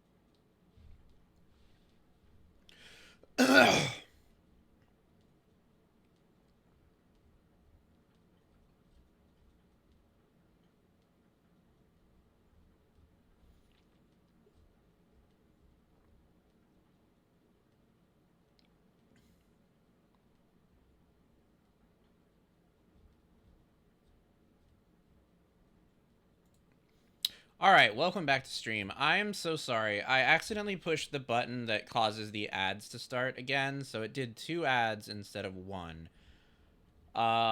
Which sucks, because I didn't mean for that to happen. So that was my bad. I am so sorry, you guys. I thought that when I went to go eat my munchies, I did an ad before I left, and when I saw that the ad was going, I guess I didn't connect that that was the ad I didn't do. So I pushed the button from my macro, which starts an ad, to go back to the gaming screen, and then I saw that it didn't do that and didn't register that it was going to start an ad because that's what it's programmed to do. My bad. But it's okay. Let's continue Touch Starved. I'll rewind it. Something weighs heavily inside one of the cloak's pockets. My coin purse. Everything is still inside. Every last coin I'd scraped together for the journey to Iridia. It doesn't even look like it was opened. There were so few coins to begin with, they probably weren't worth stealing. I glanced back at the clinic's closed door. Kudas didn't take any payment. He didn't even ask for a future favor. But he also said that in Iridia, secrets are power. Does he expect me to give up mine at some point? That's not exactly a comforting thought. Still, no matter why he did it, Kudas gave me a second chance and a lead on where I might find help. I'd better get going before he changes his mind. I squeeze out of the alley and into the crowded main street. I gotta be honest, this is not what I expected this city to look like when we saw the visage of it from the wasteland. Kind of interesting. The line outside Kudas' clinic stretches down the road already. Two thin peddlers queue alongside weathered elders. If any place is in desperate need of a free clinic, it's this one. The cobblestones are treacherously rough under my feet, deep grooves worn between them like by regular flooding and decades of hard use. I knew Iridia was a river city, but I didn't expect it to look so eroded. The buildings are tired and dilapidated, all crammed together in narrow streets. A child darts by, clutching something greasy wrapped in paper. The smell of fried food drifts over to me. My stomach gives a faint gurgle. Vendor, this morning's catch. Fried up, hot and fresh. Not too many eyeballs today. That sounds disgusting, but I'm starving, so I duck my head under the stall's scrubby awning. A large fish leers up at me, its 3 bulging eyes still visible through the thick layer of crispy batter. The vendor gives me a gap-toothed grin. Domi, what's the cheapest thing you've got? The vendor points at a metal basket of what looks like long strips of savory fried dough. Fresh long lads! Long lads? Oh my god. Wet wick long lads? Oh, this is so unserious. Fresh long lads, 3 copper apiece. Don't burn your mouth. I take the coins out, counting them gingerly. At this rate, I might not even be able to afford dinner. Reluctantly, I drop the payment on the counter and take my meal. Rory, don't tell me long lads is a British thing. There's no way that you guys have a fish called a long lad. 2 streets later, I pass under a wrought iron archway adorned with dangling garlands of red and pink lilies. The buildings in this quarter are a dizzying riot of color, painted walls, and tinted glass everywhere I look. Sheer red and pink curtains flutter in open doorways. Musical voices call out invitingly. Incense mingles with the pungent scent of flowers, barely covering the salt and musk of warm bodies. No idea, fish aren't my thing. Fair enough.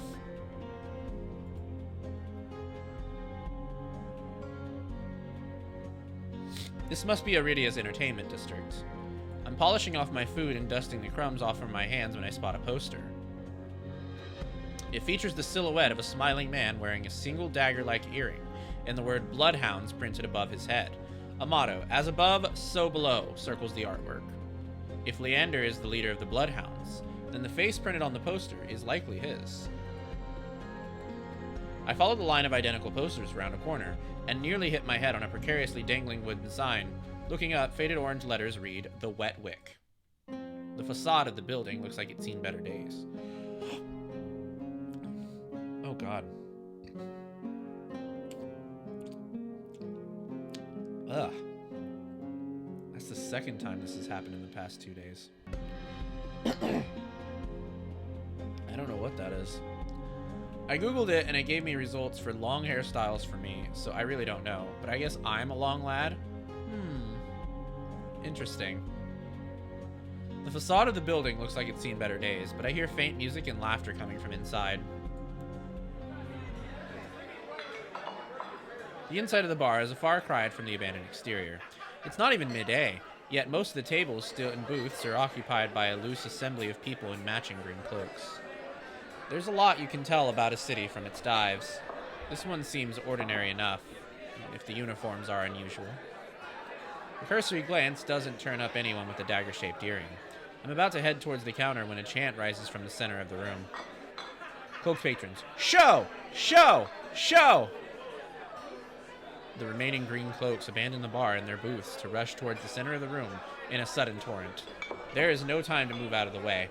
I'm caught, swept along in the ale-stenched current. Domi, hey! Rhythmic chanting drowns out my voice. I thrash, throwing out my elbows as the press of bodies grows heavier. My hip knocks into a table. I grip it, holding on tight to steady myself, but the crowd has stilled. The chanting stopped. A pair of gilded boots stride across the tabletop. Seriously, you dogs? Again? Scattered laughter and cheers rise from the audience. I drag my eyes upwards. Oh shit. A well-dressed man stands on the table in front of me, his broad shoulders framed by thick lapels of a trench coat. This really is the last time, all right? This time when he speaks, the audience falls silent as though bewitched by his magnetic presence or rich, low voice. But nothing is as captivating as his smile. He beams at the crowd around him, a performer on his makeshift stage. I guess this must be that Leander guy, because he has the dagger earring. Don't blink, or you'll miss it. He laughs, and the dagger-shaped earring dangling from his left ear catches the light in a flash of gold. It would seem I've found Leander. He raises his hand above the audience and snaps. A flash of pale green light, real magic, no ordinary stage trick, blinds me.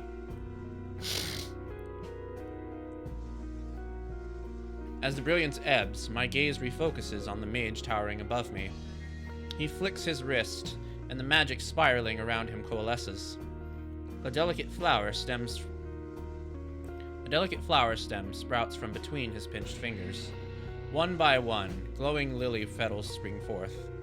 With a flourish, the mage presents the conjured flowers. The audience bursts into clapping and cheers. My god. Tears would be wild.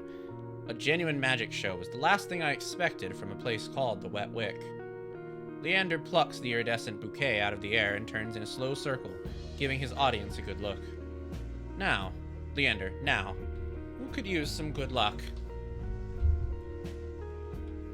Hold on, I gotta look at him. Damn, look at his chest though, holy fuck. Oh my god, the artwork in this game is so good. Eager onlookers scoot closer to the table. Some reach for the lilies while others whistle and call Leander's name. But his cool green eyes slide right over them, locking on me instead. Leander, how about you? My chest tightens. Every person gathered turns and stares at me. Yeah, sure, we'll take him. I reach out, all too aware of the way my fingers tremble as I carefully take the flowers from him. There's no weight to them, only a faint warmth that radiates from the stems. As soon as the flowers leave Leander's hand, their light dims. They fade away in a shower of opalescent light. To my surprise, Leander laughs under his breath. Leander, that's the problem with flowers. They don't last long, but they leave an impression, right? He grins at me, and I find myself smiling back. Leander steps off the table, dropping among the excited crowd with an audible clink. Leander, all right, bloodhounds, get back to your drinks. Show's over. The green cloaks disperse at his command, returning to their tables and booths. Before I can make my way towards Leander, his eyes find me. He gives me a friendly wave, then beckons me over to the crowded counter. I manage to squeeze beside him, but there's so little room that his broad shoulder presses against mine. I tense, but he doesn't seem to mind at all. Leander, is this your first time in Iridia? He says it lightly with a genuine air of curiosity. Domi, do I stick out that much? Leander, no, but I'm certain I'd remember seeing a face as lovely as yours around Lone Town. My eyes flicker to the polished countertop. I'm not used to flattery, and being this close makes eye contact difficult. As if on cue, the bartender approaches us. Bartender, what can I get you? Leander, surprise me, and add anything my friend wants to the tab. I wasn't expecting this generosity, but I have to admit, I do feel a little thirsty after all that fried dough. Let's go with water. Domi, water's fine. While the bartender leaves to fix our drinks, Leander leans his elbows on the counter. I'm close enough to notice the purple shadows under his lower lids. His eyes wander over to me in return, but when they lock on my bandaged hands, a sour taste rises in my throat. Here come the questions. Leander, so, what brings you to the Wick? Domi, Kras sent me. He pushes his hair back from his forehead, but it immediately falls right back into place. Leander, so, it's about work. The bartender pushes a pair of glasses over our way. I don't realize how thirsty I am until the cool water touches my lips. I drain the water in a single gulp. Leander takes a deep swig of his beer and lets out a satisfied breath.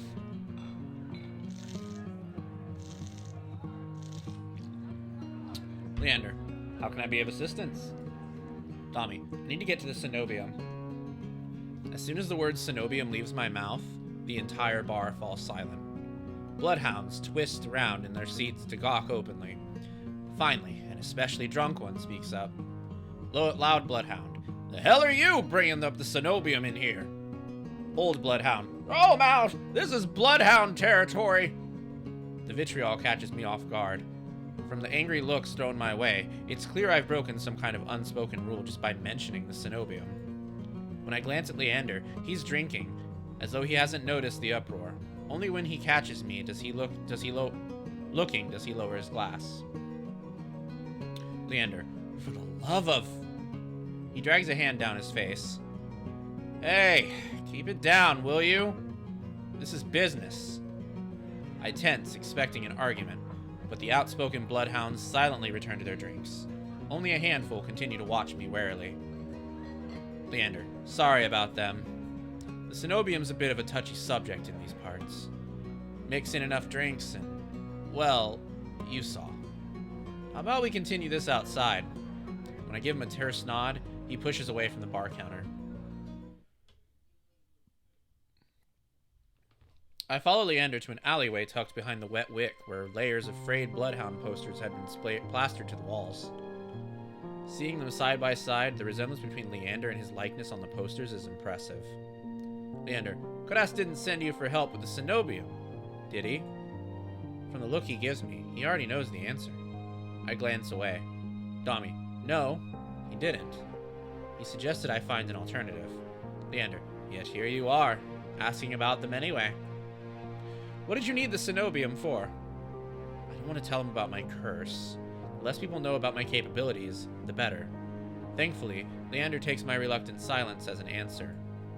Leander, well, I see you're already aware of the city's currency. Information's worth more than its weight in gold here. Kodas told you the truth. The cenobium's dangerous. Get on their bad side and they'll imprison you if you're lucky, or torture you if you're not. I mean, if they're all this hot, I wouldn't mind being tortured by them. Domi, but the cenobium's supposed to be a place of learning, a sanctuary. The cenobium has always been heralded as the last bastion of human knowledge, a shining beacon of hope in a world steeped in nightmares. If any place held answers, it would be the cenobium. That's why I came here. Leander, that's what they want you to think. But things that seem too good to be true are often just that. Such a simple statement, and yet it leaves me reeling. If it's true, if I staked everything on a lie, then what now? Leander clears his throat. But as I always say, there's solutions to every problem, and alternatives to every solution. He claps his hands and turns to me with a brilliant smile. That's why Kodas pointed you to the Bloodhounds. Let us help you. Whether it's hunting soulless, finding people, or recovering stolen valuables, we can do it all. And free of charge. I'm shaking my head before he's even finished his practiced speech. My patience is wearing dangerously thin. Domi, listen. I appreciate the offer, but my problem can't be solved by a group of good Samaritans. To my chagrin, Leander nods slowly. Leander, then your problem must be fairly serious. And if the cenobium's your first choice, you're searching for a magical solution, aren't you? When my eyes widen, he nods along, as though he suspected all along. Leander, I'd be happy to help you out. That is, if you'll tell me what ails you. Leander might not work for the cenobium, but he is a mage, and a powerful one at that, if his demonstration earlier is any indication. I'm silent, plagued by indecision. I don't know if I can trust him, but it's not like I have any alternatives. I hate to admit it, but this could be my only path forward. My confession comes out in a pained whisper. Domi, I'm cursed. Leander, cursed? Oh, now I'm very curious. What kind of curse? Something ancestral or more recent? He looks me up and down, taking in my face, my eyes, and finally my hands. It's your hands, isn't it? I wait until I'm certain my voice will remain steady before answering. Domi, my touch is dangerous. It changes people, hurts them. Before I've even finished, Leander begins taking his glove off. He tugs his left hand free and flexes his fingers. Leander, let's see it. He offers me his hand. and a prismatic flash of magic ripples across his palm. But I'm already shrinking backwards. Domi, I can't. I don't care how confident Leander is. I can't bring myself to hurt him, to see his kind face twist into a mask of madness. Believe me, this isn't an ordinary curse. Leander, I'll be fine. Perhaps where you came from, your affliction was strange and one of a kind. But spend a year in this city, you'll see 1,000 curses and thrice as many cures. Do you really think Kudos would send you here if I couldn't handle it? Domi, how should I know? I only met him today. Leander, I'm as good as any mage in the Cenobium. Better, even. If they can help, so can I. Domi, you don't know what you're asking me. Leander, I'm asking you to trust me. I look from Leander's outstretched hand to his confident smile. Then, with a short breath, I began unwinding the bandages from my hand. Domi, fine. But if you lose control, don't say I didn't warn you. Leander, you can tie me up first if it makes you feel better. Oh, that blush was cute. Hold on. That was so cute. Oh my god. With each joint I expose, I grow more and more certain that this is a terrible idea. Leander, ready when you are. If he's bothered by the way my hand looks, he doesn't show it. My fingers hover shakily over his palm. Domi, 3, 2, 1. We're touching him. I tap his palm once, as quickly as possible. It's barely more than a brush, but that's all it ever takes. When I look at his face, expecting to see the worst, Leander only grins. Leander, see? It can't be. This time, when I reached out to touch Leander's palm again, he catches my wrist before I can pull away. I told you, there's really nothing to worry about.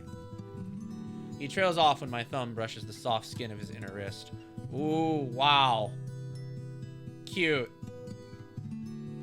I search Leander's face for traces of madness, but his eyes remain a clear, soft green. Color rises in his cheeks, but he remains still except for the subtle bobbing of his throat. Neither of us speak as I trace the contours of Leander's palm, lost in an awareness I wasn't prepared for.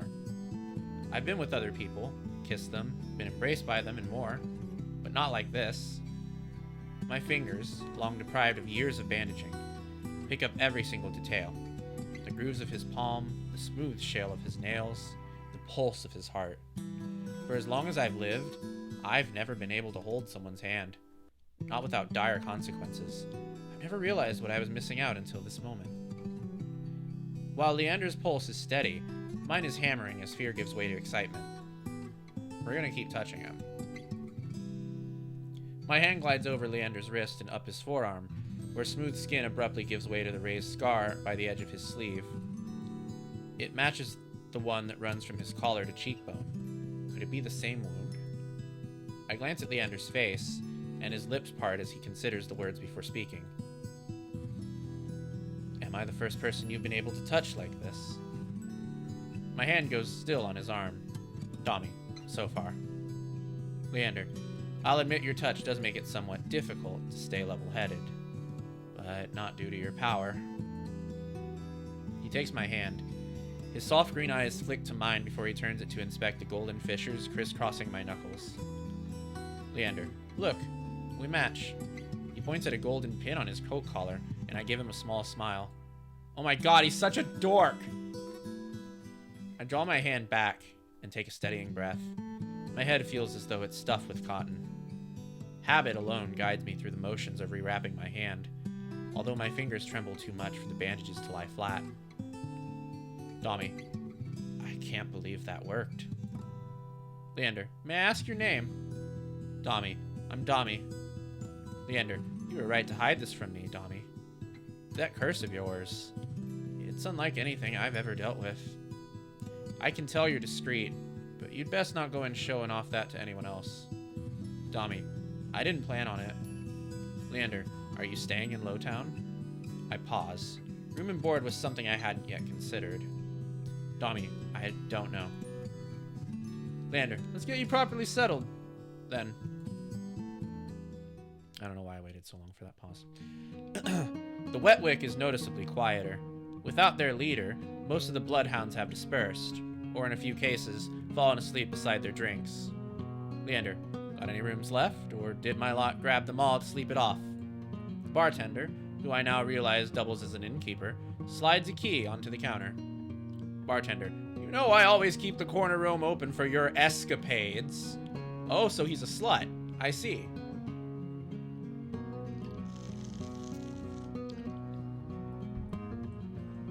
Leander's laugh sounds slightly strained. And I always appreciate it, but you're mistaken. This is just for my friend Domi. I mean, it could be both. It could be both. Bartender, sure. Stay as long as you like. You two have fun. Domi, escapades, huh? Leander clears his throat, then holds the key out to me. But I hesitate. My coin purse barely holds enough for a day's worth of meals, let alone a room. Domi, how much do I owe you? Leander, nothing. Bloodhound rates. My treat, since you shared your secret. Food, drink, and a warm bed, anything you need. Carefully, I take the key from him. It's small, but weighs heavy in my palm. I never expected to have a warm bed in Iridia, let alone free meals. I planned to steal whatever I needed to get by, no matter how dangerous. Domi, thank you. Leander, go explore, Domi. You'll find many roads in Iridia, each leading to different answers. But if you need a reprieve from what haunts you, come find me. Oh, a reprieve, huh? So, like, the kind of reprieve that's, like, talking, or the kind of reprieve that involves me sitting on his lap and doing things that I would get banned on Twitch for. Just be careful. I nod, taking one last look at the gleaming bronze key before tucking it into the pocket of my cloak for safekeeping. Leander gives me one last friendly wave before I depart. Well, looks like we got housing at least. The air clings, sodden and heavy. Without the morning crowd, the sunless streets look barren and bleak. Even the peddlers are gone. Only a pair of crows remain quibbling over stale crusts in a gutter. I feel a ridiculous pang of envy. At least they've gotten a reason to fight. I've never felt so lost. Kudas and Leander both made it clear that the cenobium can't be trusted. But I came so far, endured so much. I need to see the cenobium for myself, if only to satisfy my curiosity. I should have asked somebody at the bar for directions before leaving. What the fuck? I'm about to turn back when a shadow passes over me. A cloud, I think, until a puff of hot breath tickles the back of my neck. The shadow runs down the street in rivulets. Formless dark spreads like ink into blotted shapes. Claws stretch. A muzzle splits open to reveal long, jagged teeth. A growl rumbles so low and deep I feel it.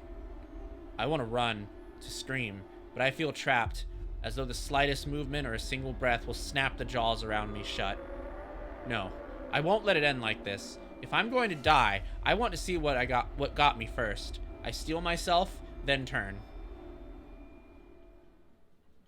The shadow vanishes as quickly as it came. I'm left standing in the middle of the street, alone except for a figure reclining in the shade of a nearby stoop.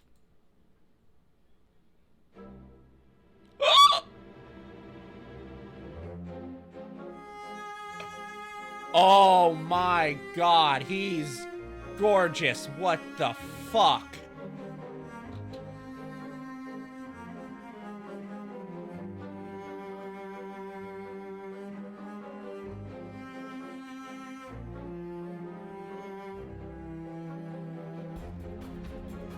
I have to take a screenshot. Hold on.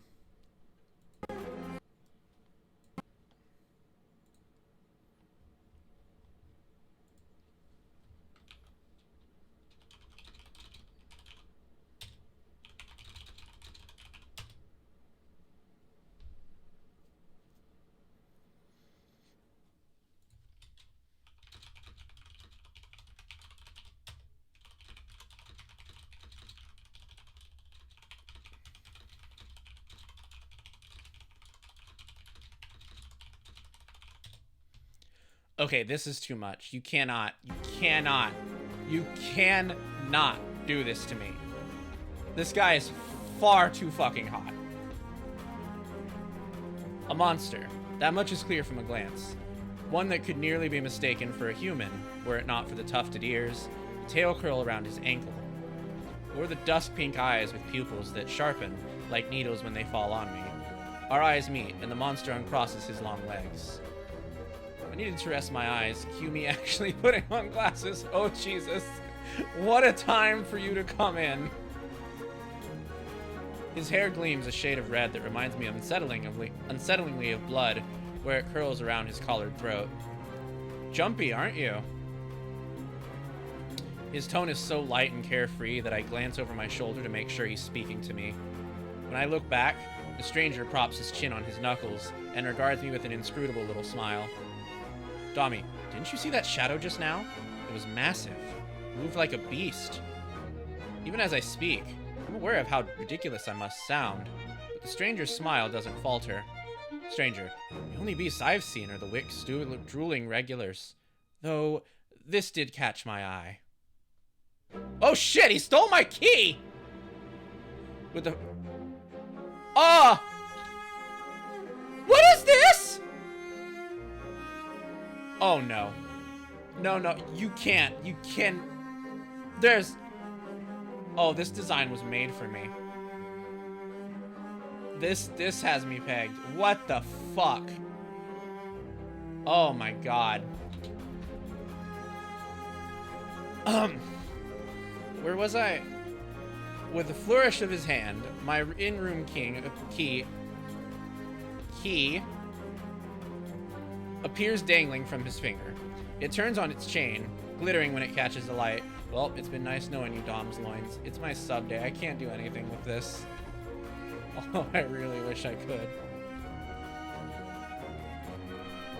My hands fly to my cloak's pockets, and sure enough, find them flat. Okay, hold on. I have to take another screenshot.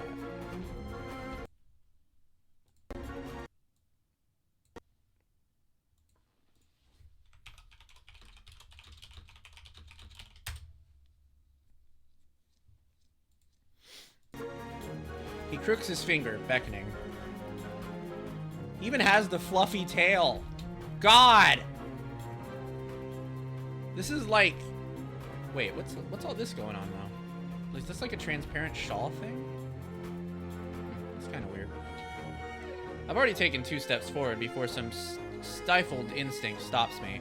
Something feels wrong. I'm still on the edge, thrumming with so much adrenaline that the stranger's shadow flickers at the edges of my vision. This is truly unfortunate, yeah.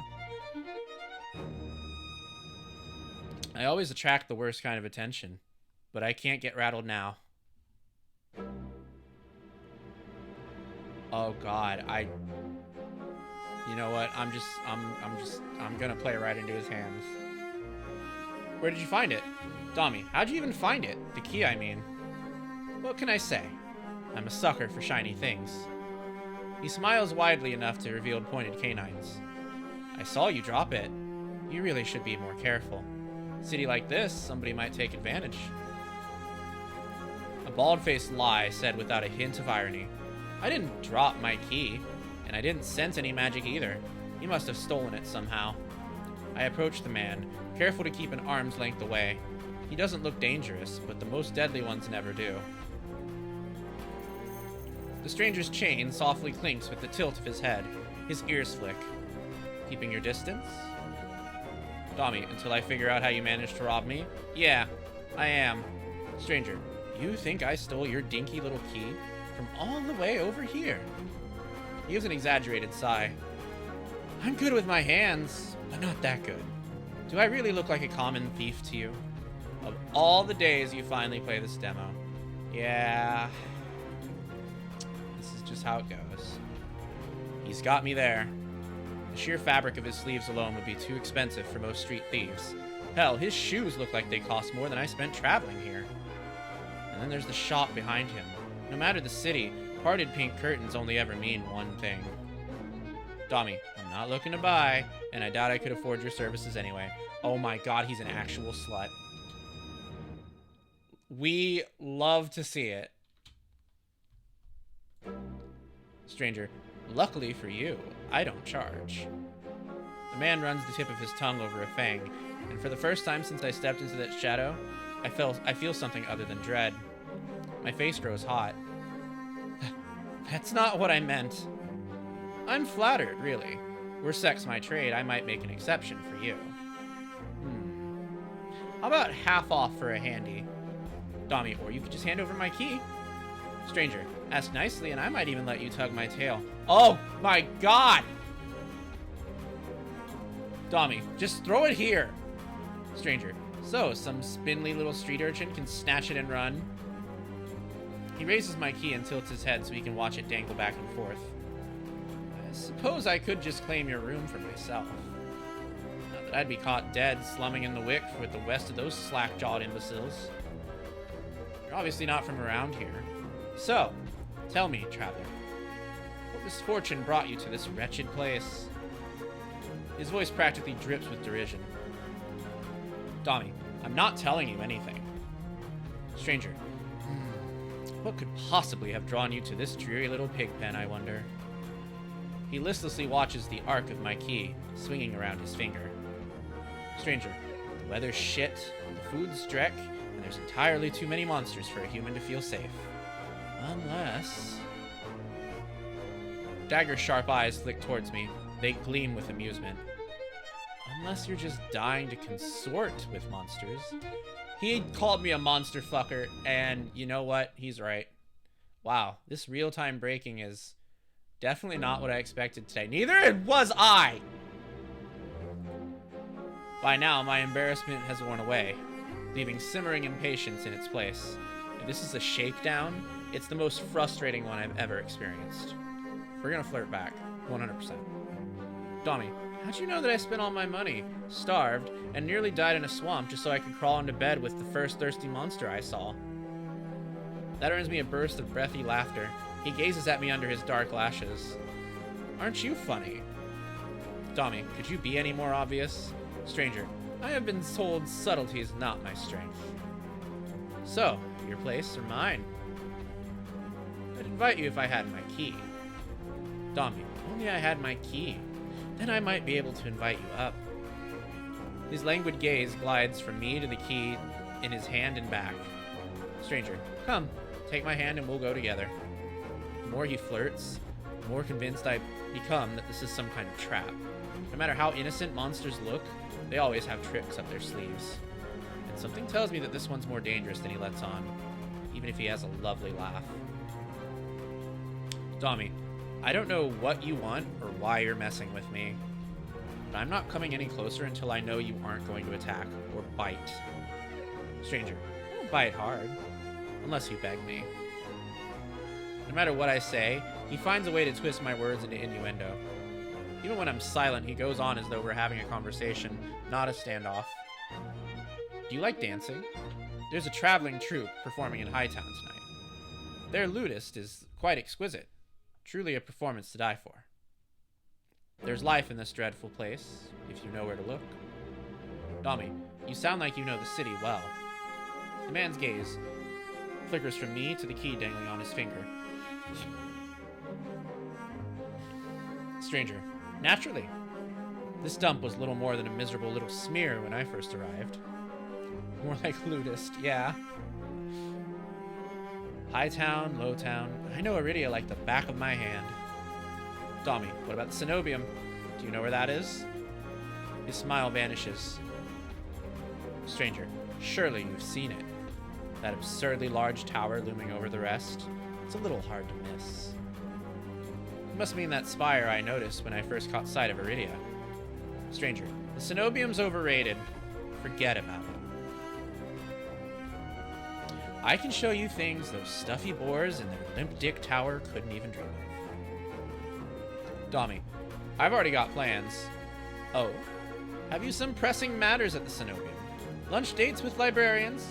Tea time with the most esteemed abbess? Domi, that's my business. What's it matter to you? I square my shoulders and the amusement bleeds out of him. Stranger, your loss. The stranger, finally bored of this tedious game, extends his hand towards me. The key rests on his palm, neatly dividing skin and leather. When he makes no other move, I reach for the key. but as soon as my fingers graze smooth brass, his hand springs shut around my elbow. Domi, hey! Oh, he's real up close now. Damn. He yanks me down and I stagger, my soul slipping on the steps. For a sick moment, I fear my bandages will unravel under his touch, but he's careful not to disturb them even as his fingers dig into my arm. Stranger, I knew I smelled blood. You reek of death and the road. And that fucking doctor. His voice, once silken, lowers to a smoky growl. The shadows around him seethe and boil as he pulls me closer. And something else. He murmurs against my throat, nose grazing my jaw. Domi, let go! I try to twist away, but he doesn't budge. His breath trails down my neck, sending a thrill of dread through me. But just when I fear he'll bite, he takes a deep whiff instead. His wide, flat eyes gleam with naked hunger as he gazes up at me. Stranger, not quite human, not quite monster. Seems we're both. Vere! The stranger's ears flatten, and he releases me with a short breath. I yank my arm back, massaging it where his grip left grooves in the bandages. The stranger twists around to watch a woman duck out from the curtains behind him. Her pressed uniform bears the insignias of the Cenobium. Scolding cleric. I leave you for all of what? 10 minutes, and you're making trouble again. Will you quit harassing the tourists? The stranger, Vere I take it, rolls his eyes and flashes the cleric a withering smile. Vere, so suspicious. Can't you see this is a friend of mine? A natural liar. He grins at me and his tail swishes minutely. The woman purses her lips at me, clearly unconvinced. I open my mouth to correct him, but Vere cuts in. Vere, I was graciously offering my dear friend some free advice. Though his voice remains light and cheerful, his expression darkens. Vere, danger's drawn to you like moth to flame. We'll always find you given time. The woman clucks her tongue as though she's heard this recital 102 times. Scolding cleric. Word of advice? Don't take free advice from lazy foxes lounging in the streets. This crook would sell water to a drowning man for the sheer enjoyment of it. She shrugs off a wilting look from Vere. Scolding cleric. Oh, please. Any friend of yours knows it's true. Now hold still. Vere rises gracefully at her approach. He pushes her hair aside so it drapes over one shoulder, exposing the long line of his neck.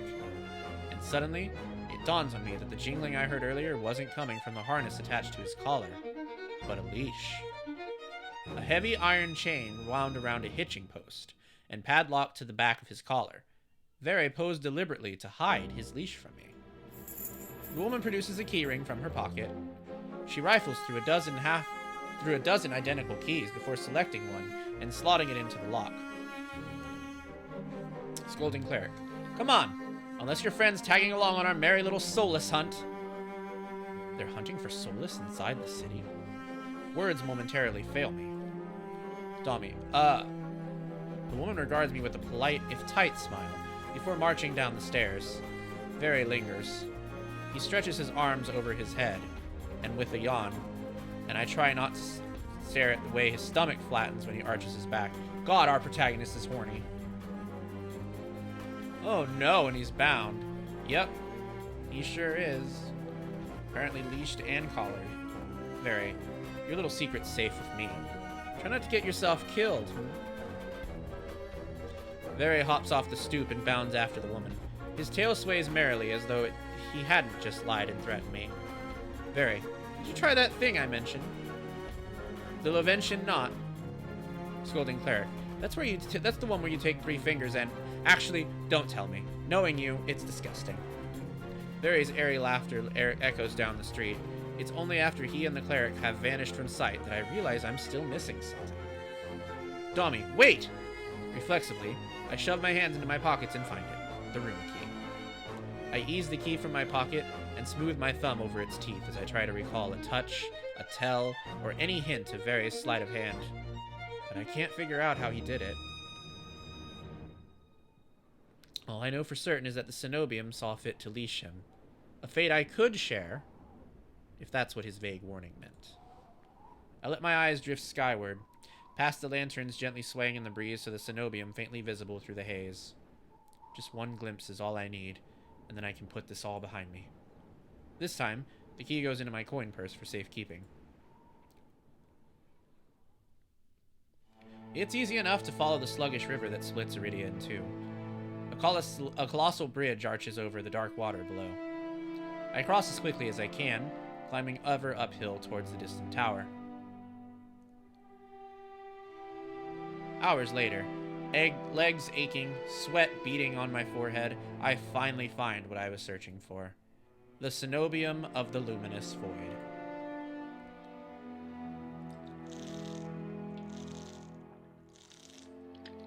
It stands at the highest point of Iridia, surrounded by cold white walls. Well-dressed people stroll down the walkways, paying no attention to the massive tower in their midst. I'm the only one standing before the gates. I crane my neck up and up until the top of the cenobium tower disappears into the clouds overhead. I frown up at the gates, wondering what horrible traps they might contain. Despite their delicate beauty, there must be more to them than meets the eye. Knocking seems like a terrible idea, but I don't see any other way of making my presence known. I'm halfway up the steps when something moves in my peripheral vision. A shadowy figure crouches beneath one of the white walls. They reach out and tug on a vine, as if testing its strength. Patrol. Oi! You there! The shadow vanishes as quickly as I spotted it, and a gaunt-faced man in a crisp charcoal uniform marches up the steps towards me. Patrol. Oh! Another tourist! Get out of here once you're done gawking! A dismissive wave accompanies his equally dismissive words, and he turns on his heel without even waiting for an answer from me. I look back at where I saw the intruder, but there's nothing. Just the leaves blowing gently in a cool breeze. I step away from the gates, hopelessness washing over me. Hello! A whisper. So close I can feel the warm brush of breath on my skin. I instinctively jerk away, but there's no one beside me. Halfway down the staircase, I spot a woman swaying in the breeze. She's gaunt as a rail, her blouse moth-eaten. I'm unable to take my eyes off her, not because of the way she smiles a little too widely, or the way her tousled braids look unbrushed for days, but because her eyes shine a vibrant, unnatural crimson. I'm both entranced and unsettled by their subtle glow. Red-eyed woman. These days, you need a miracle to get in there. I'm unsure how to respond, or even if I should. I guess we'll respond sarcastically. Domi, seems like I'm in the market for a miracle. Know anyone selling? She beams at me like I've said the greatest thing she's ever heard. Red-eyed woman. Lucky for you. I have them for free. Whatever she's selling, I'm not interested. My words come out in a tired breath. Domi, no thanks. I start down the stairs, but she abruptly steps into my path. She turns her back to me, and before I can react, she slips her fingers under the lacing of her collar, stripping out of her blouse in broad daylight. Domi, what are you As worn fabric unveils bare skin, my panic is smothered by cold horror. A misshapen, sunken scar carves into the woman's body. Pitted, gnarled skin snakes down her shoulders, glooming from a gaping hole in the back of her neck. A shuddering breath escapes me. Domi, the fuck? Whatever disease this woman had ate away at her from the inside out. How is she able to move? Or breathe? It's impossible. She shouldn't be alive, and yet... Red-eyed woman. The power to cure anything can be yours, too. The power of the sea spring. The woman slides back into her blouse and deftly laces it up. If I've caught your interest, then follow me. It's only a short walk away. Without another glance, she leisurely strolls down the cenobium stairs, loose braids bobbing behind her. The edge of her scar peeks out from under her collar. I stand there, wordless, until I manage to regain my bearings. It's a twisted miracle, but a miracle nonetheless. This could be the stupidest decision in my life, What choice do I have? I take a final look at the Cenobium's shut gates, then follow her down the steps. We descend from the higher streets, leaving behind their gilded decadence as we cross the river. The wet, derelict districts feel more familiar to me. But the crimson-eyed woman takes me farther, then farther still, until I'm met with an all-too-familiar sight. My gut lurches when I face the open horizon. The city's outskirts are hardly recognizable in daylight, and probably safer for it, but venturing beyond Iridia's walls is a gamble I wasn't prepared to take so soon. Red-eyed woman, keep going straight, and the sea spring will reveal itself to you. I bark out a bitter laugh, loud and involuntary. This is a setup. Domi, I've fallen for this already. Not that I'm proud of it, but I know a setup when I see one. I barely have enough coins for a meal, for what it's worth. Red-eyed woman, if I wanted your coin, I would already have it. She says it so lightly, I almost believe her, even if she looks as physically capable as a toothpick. You're safe inside the city as outside of it. Truthfully, the territory before you is the safest of all.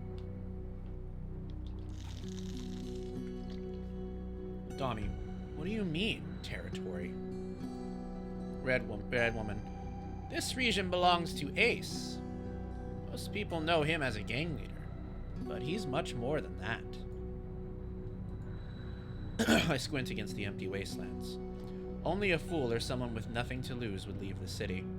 Apparently, I'm both. But if this sea spring cured her, I need to see what it can do for me. I set off into the wastes. Over my shoulder, the woman calls for me. Good luck, Domi. I hope we meet again. My heart pounds with each step I take from civilization. For what seems like an eternity, I force each foot forward, one step, then another, till a realization hits me. I never told the woman my name. Something pierces the horizon ahead of me. A building, nestled into a tall cliffside, but so starkly out of place it might as well be a hallucination. It drips with extravagance and honeyed mahogany, an ornate jewel of architecture. A row of dark silhouettes stand out on the horizon. Trees, I think, until I'm close enough to realize that what I mistook for branches were spikes and jutting tendrils. Soulless. Several of them watch me in the distance like statues. I don't think, I just run. Exploding into a messy sprint, I push my legs as fast as they'll take me towards that decorated building. Flashes of last night chase me, the gushes of blood and screams of death, the smell of burning flesh and sour bile. I can't go through that again. I won't. The next thing I know, I'm dashing up wooden stairs and crashing through towering double doors. I gasp for air, my lungs burning from exertion. I'm desperate to be safe, but when I process my surroundings, it's more hellscape than sanctuary. Hello, Savvy, welcome. Blood flows all around me, overwhelming my vision with a lurid, unholy red. Instinctively, my hand leaps to my mouth, but the rotten stench of blood never comes. Instead, a smoky scent hangs in the air, sharp and spiced. Thank you for the pets. I swallow thickly, convincing myself that it's not as gruesome as it appears. This has to be the sea spring, the place that grants miracles. Pulling my eyes away from the pool, I take in the rest of my environment. Tall pillars flank me, blanketed in written notes. Seating pillows scatter the floor. A rustic kettle sits nearby. Someone must live here, despite how eerily empty it is. Yeah, sure, let's call out. Domi, hello? Is anyone here? My voice echoes across the cavern without response. I approach the paper-covered pillars. Maybe something here can tell me more. I reach for... let's go with the topmost. I reach for a note that's higher up. It reads, "No one will read this. It's not for anyone else. This is evidence I existed in this rotten, grim world. Even so, I wish I could have stayed longer. The bog girl will be lonely without me. I should have told her how I..." The rest is scratched out. wonder who wrote this. Before I can ponder it further, a sharp chill runs down my spine. Something's watching me. I quickly set the note back, my eyes darting around the wooden deck, but it's still empty, vacant. Finally, I look down towards the sea spring. That stillness hides something deeper, something wrong. Hey! I spin around and come face to face with a pack of soulless. They chitter and growl, tendrils and spikes flaring threateningly, all different sizes and species, but sharing one identical trait: glowing crimson eyes.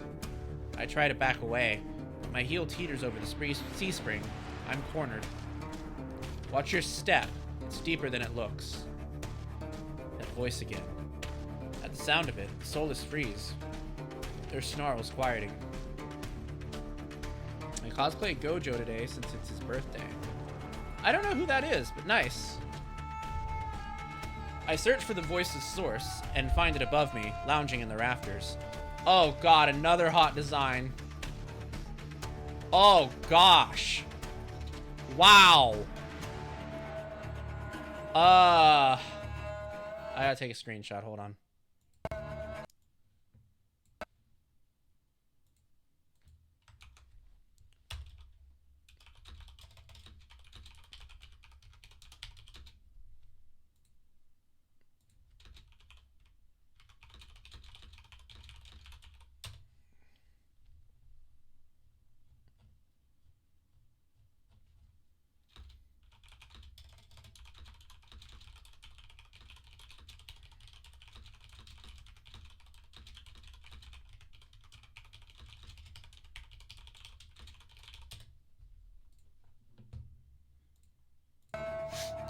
You look lost, little sparrow.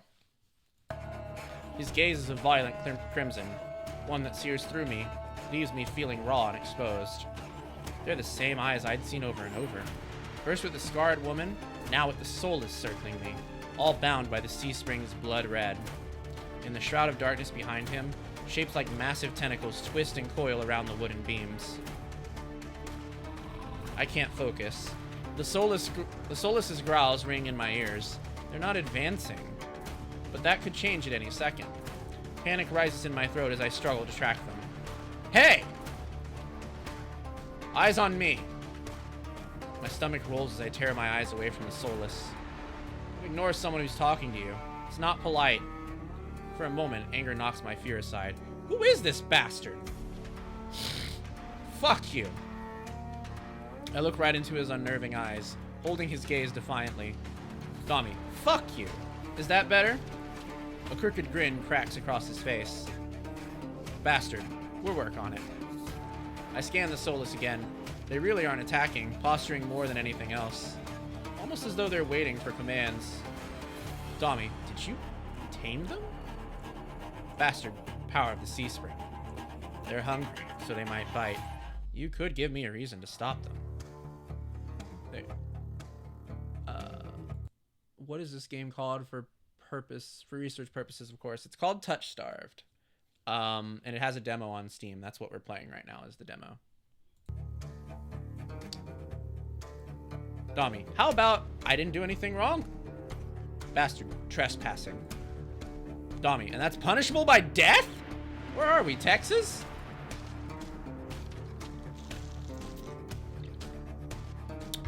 He gives a non-committal shrug. Domi, I called out earlier to see if anyone was here. Were we supposed to play hide and seek? Bastard. Didn't hear you. My voice stops in my throat. This man's terse coolness is both infuriating and terrifying. I rack my brain for a way to defuse the situation. Let's go with I need help. Okay, fine. I need help. I thought the sea spring could cure me. Somehow. My voice wavers pathetically. Honesty has never been my strong suit. He cants his head to the side, appraising me, but doesn't respond. I fidget nervously. Domi, I'm telling you I came here for help. Are you listening? Bastard, your hands. Alarm jolts through me. I hide my hands under my cloak. Show me. Domi, why? Bastard, won't ask twice. With a sharp huff, I reluctantly hold out my bandaged hands. Domi, are you getting off on this? Bastard, unwrap them. Heat rushes to my face, and fire to my tongue. I should give him a piece of my mind. But not when this solace or one command from ripping me to shreds. No matter how much I will myself to move, my body is frozen in place. I stand there for a long, agonizing minute. My hands are trembling when I finally raise them. I know the skin beneath the wrappings all too well. The hideous, unnatural flesh I've grown to despise. I grip the edges of the bandages. Bastard, stop! With a weary sigh, the man slides off the beam and lands with a thud that shakes the panels underfoot. He's a monster, with an imposing figure that towers over me. I couldn't tell how tall he was before, but he's big. Illuminated by lantern light, his features are stronger, sharper. Oh, damn.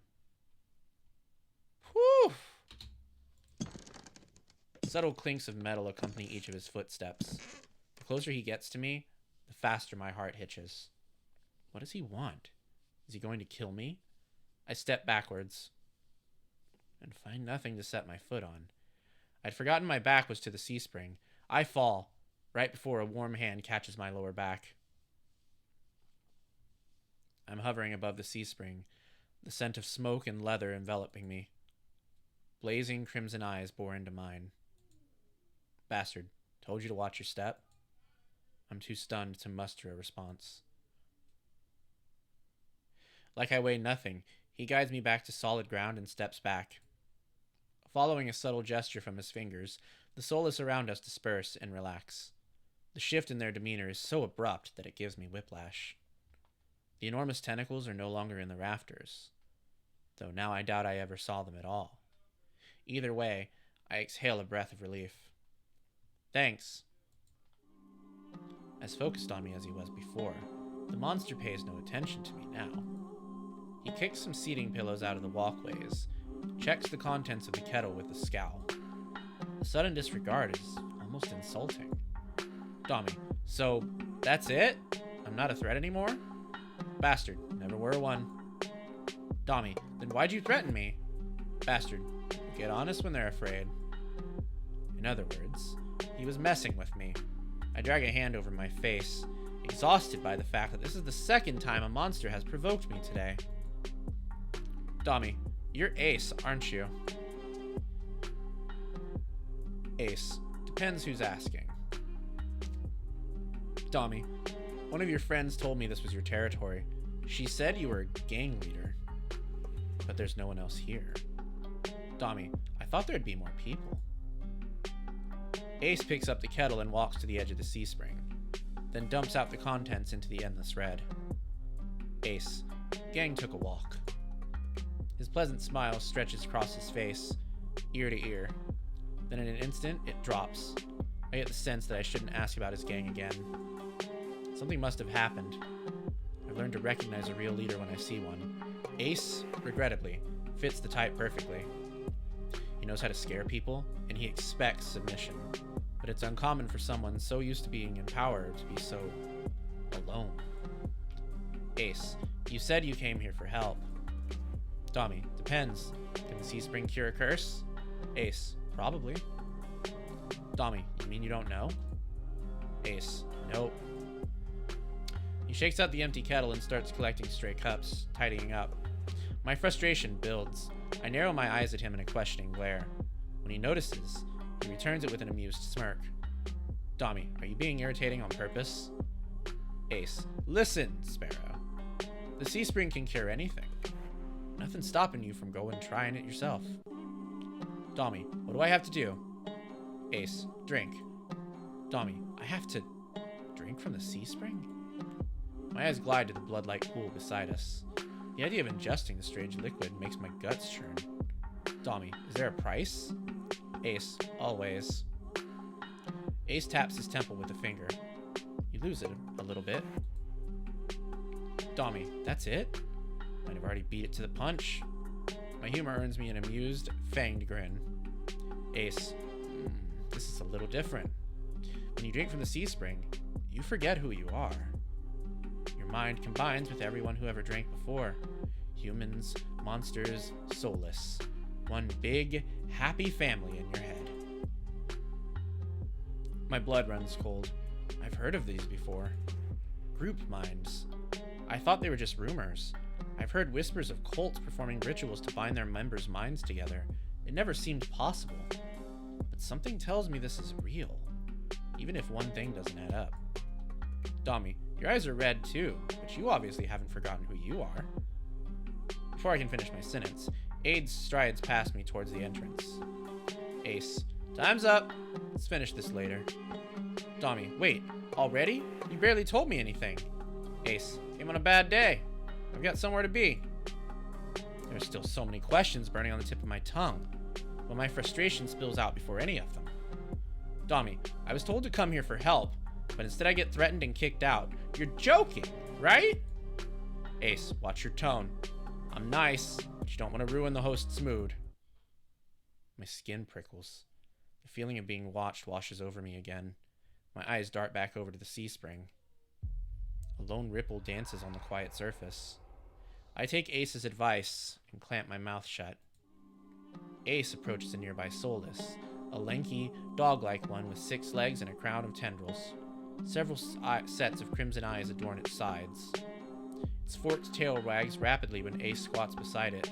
He runs his fingers through the tendrils, scratches his chin, and pets its head.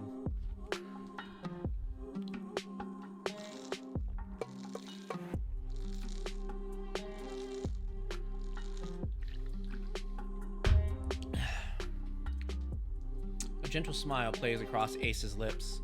The affection he holds for the soulless is painfully clear. I dip my eyes away, my stomach fluttering at the tender sight. It's getting dark out, so this pretty girl will guide you back. Following a short whistle from Ace's lips, it trots over to the entrance obediently, tail swaying. I watch the soulless wearily. Pretty is not a word I would use to describe it, and the idea of it protecting me sounds absurd. Domi, if I decide to drink, how should I find you? Ace, find someone with eyes like mine. They'll point you in the right direction. But think it over. Once you drink, you can't go back. It's a lot to process, but I give it a small nod. At least I know I have another option for a cure, as disturbing as it might be. I follow the soulless at a measured distance and watch it nudge the giant doors open with ease. When I'm about to cross the threshold, I sneak one last glance behind me. My heart skips when I meet Ace's eyes. I'm about to snap my head away, but he just flashes me an easy smile. Ace, till next time, Sparrow. I'll buy you a drink for scaring you. I don't trust myself to do anything but respond with another curt nod.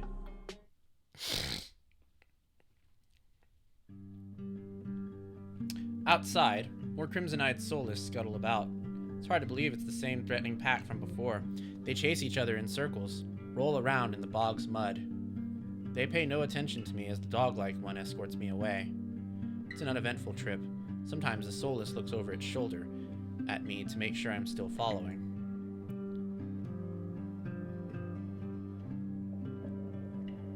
Dusk darkens the sky by the time we reach to the city. The soulless sits and looks at me expectantly with familiar crimson eyes. Oh, let's pet it. As nervous as I am, I carefully glide my fingers through the soulless's tendrils and scratch beneath its chin, just like Ace had. It pushes into my palm in response, rumbling with a sound akin to a purr. The vibrations are soothing, almost healing my fatigue. When it's satisfied, the soulless spins around and scampers back in the direction we came, vanishing into the darkness. It's barely my first day in Iridia, and I've already encountered so many things I thought were impossible. Tamed soulless being one of them. My head spins. Maybe I should call it a day.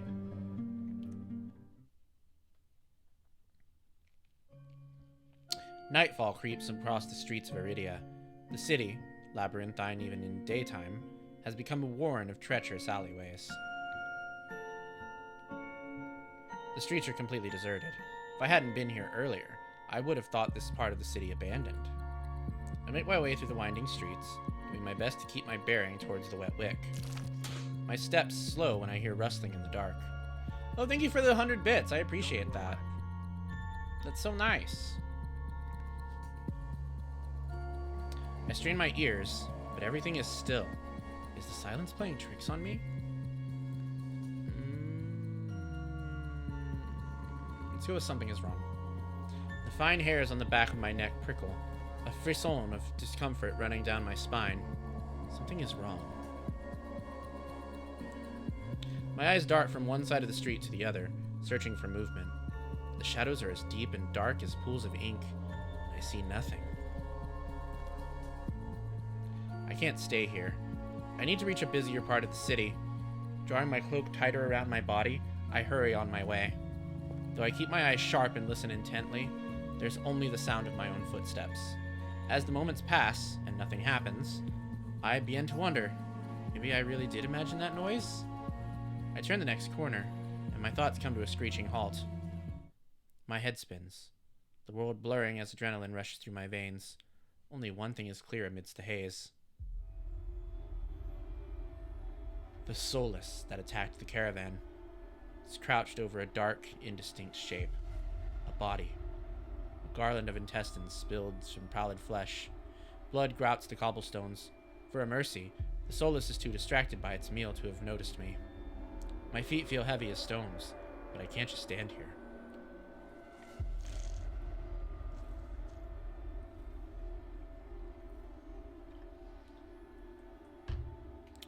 Holding my breath, I take another step backwards. When the wet, slurping sounds don't abate, I take another, and then another. Then a shard of glass crunches under my heel. The world seems to slow to a crawl as the soulless raises its head, blood dripping from its tendrils. Every single one of its bulging eyes fix unblinkingly on me. It's really here. It's come back for me. Run. I'm off like a shot, running for my life through the darkened streets. Behind me, a piercing bay splits the silence, and heavy footfalls pound after me. My heart thunders in my chest. I take turns at random, trying to lose it in the maze of streets, but I can't seem to shake it. I hear its breathing now, a fluttering, wet rasp, going closer and closer. The same claws that severed my arm swipe out. I duck, saved by pure reflex, and skid around a corner. I take 3 running strides before the bottom drops out of my stomach. A wall, twice as high as me, bars my way. A dead end. When I turn around, the soulless looms in the entry to the alleyway. It's no longer running. It doesn't have to. As it prowls closer, my thoughts race. Some of the buildings lining the streets are lit. There must be people inside. It's a long shot, but... yeah, let's scream. Domi, somebody, help me! My voice rings through the shadowed streets. Silhouettes pass by windows. But nobody answers. In this wretched world, few people will stick their neck out to help their own flesh and blood, never mind a stranger. The soulless, provoked by my shouting, gives a rasping hiss. It's the only warning I get before it lunges for me with a flash of claws. I hurl myself to the side, but the slick cobblestones betray me. I fall, sprawling over the rough stone. As the soulless looms over me, I scramble away from it until my back hits the wall. There's nowhere left to go. It descends on me for the kill. Sad. But the impact never comes.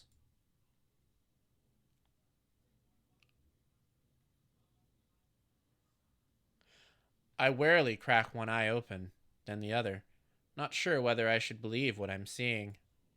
A hooded figure crouches in front of me, one blood-stained hand outstretched. Oh, shit!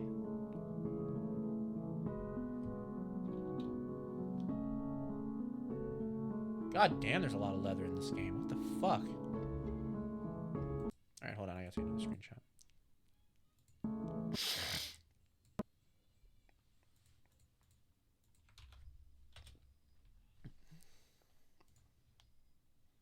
Man, look at those Alucard-like eyes. Indeed. Moonlight slivers the edge of their stiletto knife.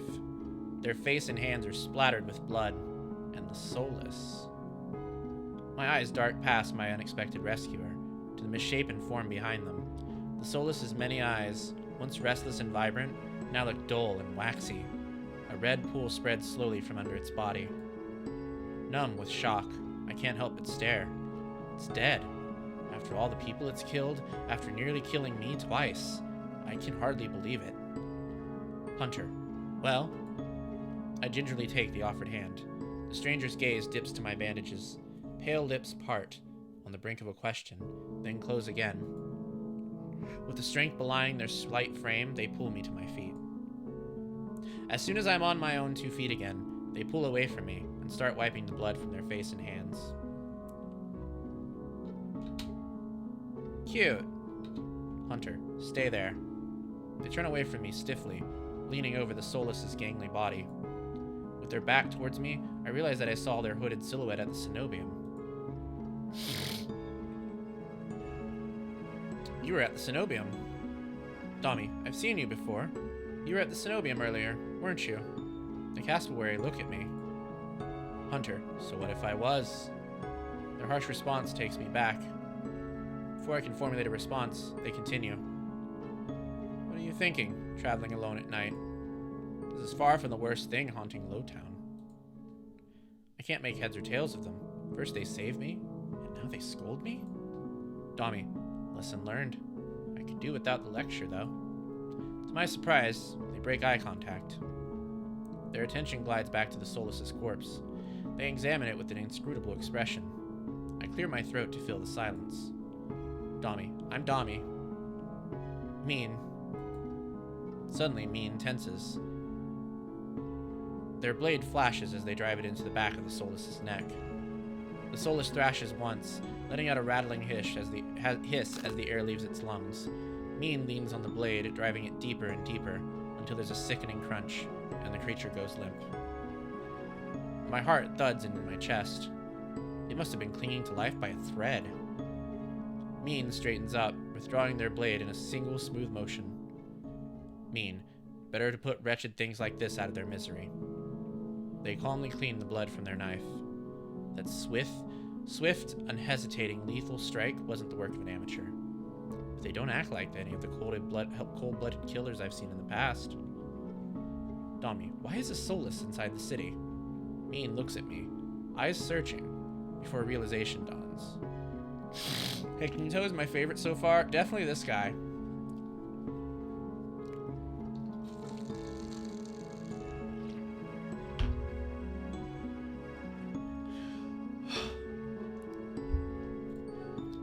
Mean, you're new here. There's no walls around the city. Soulless can come and go as they please, until someone is contracted to stop them. The Cenobium's patrols don't bother to protect Lowtown. Not anymore. Domi, let me guess. You're not a fan of the Cenobium. Mean, I wouldn't go that far. Their brow abruptly furrows, and they sheathe their knife, motioning for me to follow them. It's not safe here. The vultures can smell death. I'm not quite sure what they mean, but I don't want to stay lost in this city. I trail behind them as they stride down the street. Domi, if it's so dangerous, then why are you helping me? Mean, you are making an unbearable racket. Next time you walk into a Soulless's claws, at least die quietly. Their answer is stingingly harsh. I just need to find my lodgings. I hold my hands up, trying to forestall any more snippy comments. Alright, I get it. I'd love to get out of your way, but I'm sort of lost. I just need directions back to my lodgings. Mean, what makes you think I'll help you? Domi, nothing. But there's no harm in asking. That seems to catch them off guard. Their brow knits and they look away, scowling. Mean, how troublesome. Domi? I turn, surprised by the voice. Kudas walks down the street towards us. His white and gold clothing is pristine, despite the grime of the city. Hello, Mean. I see that Soulless was your work. Mean shrugs. There's a familiarity to the way they regard each other. You know them, Kudas? Kudas, Mean is a freelancer who has done a few errands for me. They are quite reliable. Mean, unreliable freelancers don't eat. There's something Kudas isn't saying here. Mean, Domi needs to get back wherever he's staying, before he wanders into the jaws of another Soulless. Kudas, it is late. Were you able to find a place to stay, Domi? Domi, I'm staying at the Wet Wick. Both their faces fall. I see. Would you like a guide? It might be preferable to wandering about the alleyways. Domi, that would be nice. Mean clicks their tongue and sighs, sounding mightily put out. Mean, going to the Amaryllis district? That gaudy cesspit? Kudas, come, this way. Despite Mean's clear distaste, when Kudas leads me down the street, they keep pace with us. Catching my curious glance, Mean's eyes narrow. Mean, it's not safe this late. I don't care about you, but Kudas is the only doctor worth a damn in this place. Domi, are you like this with everyone? The deadpan look Mean gives is answer enough. I catch Kudas hiding a slight smile. I suppress a sigh and resign myself to having a grumpy shadow all the way back to the wet wick.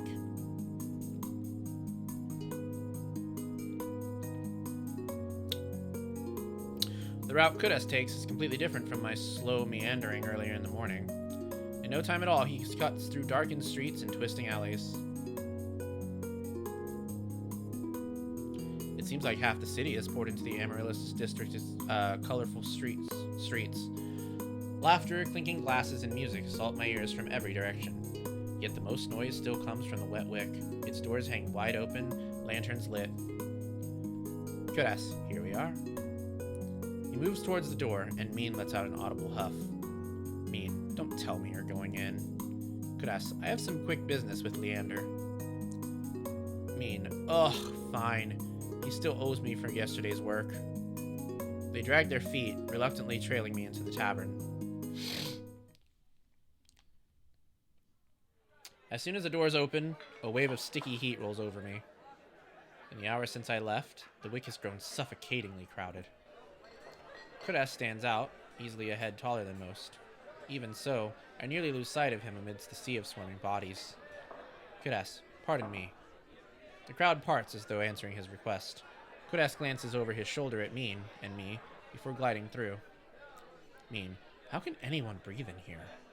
Mean follows Kudas at a clipped pace. Leander's right there where I left him. Although he's traded places with the bartender, he holds a pair of shot glasses filled to the brim with luminous green liquid.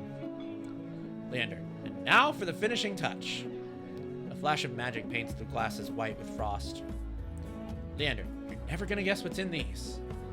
Leander slides the glasses across the bar, and I get my third and fourth shocks of the evening in rapid succession. Ace leans against the bar, an elbow propped up on the counter. He catches the glasses and lifts one to the light before turning it upside down. The contents, magically congealed, stay firmly in place. Ace, you're supposed to make drinks, pretty boy. Don't tell me you're wasted already. Vere, perched on the bar's counter beside Ace, takes a single look at the shot glass and shakes his head. Vere, what do we have here? A bucket full of boogers? Leander's nose treasure? Ace, you've eaten worse. Vere's lips twitch and his ears flatten when Ace offers him a glass. He turns his cheek with a sniff, and Ace just snickers. Coward. Don't tell me you're actually... In one fluid motion, Ace throws back his head and downs the shot. Vere, drinking that. A dark look crosses Ace's face. Ace, it's chewy! Leander, chewy? Wait, let me try again. Behind me, Mean grumbles. I told you this place was a nest of degenerates. Leander, if it isn't Kudas and Mean! At the sound of Leander's voice, Mean's pale eyes grow wide. They look ready to bolt until Kudas sets a hand on their shoulders. Kudas, I promise this will not take long. Mean's eyes dart from Kudas's hand to his face, then soften. Mean, fine. You first. While they step forward, I linger behind, struck by a sudden revelation. All of the people I've met today know each other. Kudas. Good evening, Leander. Ace. Another drinking competition, I presume? Leander. Oh! Is it evening already? Could have sworn it was earlier. Ace. Just some friendly rivalry, Doctor. Nothing to be afraid of. Kudas acknowledges Leander and Ace with a slight nod, ignoring Vere entirely. Not that Vere seems to mind. He tilts his head and an impish smile curves his lips when he spots Mean looming silently behind Kudas. I almost didn't see you there, Mean. Looking for your booster seat? Mean pushes back their hood. They level Vere with a cool look.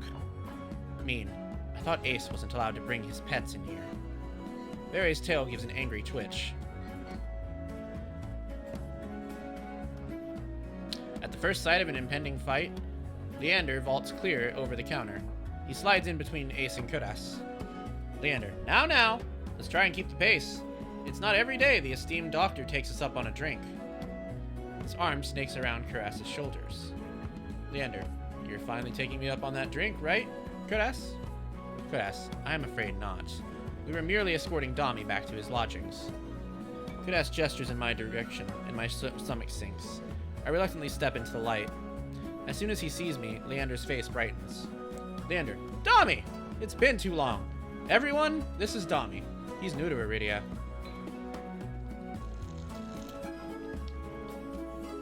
I feel 5 pairs of eyes fix onto me, and suddenly the bar feels suffocatingly small. My voice nearly catches in my throat. Hi. Again. Domi, hi everyone. Again. Leander, again? Wait, you've already met everyone! Ace and Vere level me with subtly amused expressions. Vere's tail gives a lazy wag. Ace, we did. Not that long ago, either. Vere, I'm starting to suspect he's stalking me. He looks far too pleased with himself when I roll my eyes. Leander, this calls for drinks. What does everyone want? In an instant, all eyes turn to Leander, freeing me from the burden of attention. I still can't believe they all know each other. Watching them talk amongst themselves feels surreal. But for the first time since I undertook the journey to Iridia, I feel a faint glimmer of hope. I know I was meant to meet them. The low, pleasant rumble of Leander's laughter pulls me from my restless thoughts. Leander, ha! Well, color me surprised. You make friends fast, Domi. Domi, I wouldn't go that far. We're more like acquaintances? Leander, a wise man once said that acquaintances are merely friends you haven't shared a drink with yet. Mean, a wise man? You said that. Here. Last week. I can hear Mean's lip curl with distaste from across the bar. Leander clears his throat and continues, unperturbed. Leander, let's toast to Domi's health. Care to join in, Doctor? Kuras politely declines with a wave of his hand. How about you, Mean? No. Leander, are you? No. A resounding pop pierces the din of the bar. We all turn in the direction of the noise. Vere looks almost bashful as he accepts an overflowing flute from the bartender. Poured from a bottle so old, its label has been worn blank. Leander, they serve champagne here? Since when? Vere pauses in the middle of licking champagne foam from his fingers with a coy smile. Vere, you don't mind, do you? In a transformation as impressive as his magic trick, the concern on Leander's face vanishes. He laughs softly. Leander, no? Be my guest. I know you've got expensive taste. Then he shoots the bartender a frantic look. Unbothered or uninterested in his company, Ace cants his head towards me, a light smile on his lips. Ace, how about you, Sparrow? I did say I'd buy you a drink earlier. Leander, no, my treat. Ace regards Leander over the lip of his glass. In the dim light, the glint in his crimson eyes looks downright dangerous. Leander, what'll it be, Domi? We said water last time. I guess we'll take the drink this time. Domi, I'll take you up on that drink, as long as it's not one of those green shots. Leander, don't knock them till you've tried them. They taste better than they look. Somehow, I doubt that. But I hold my tongue long enough for Leander to go behind the bar. Domi, he's lying, isn't he?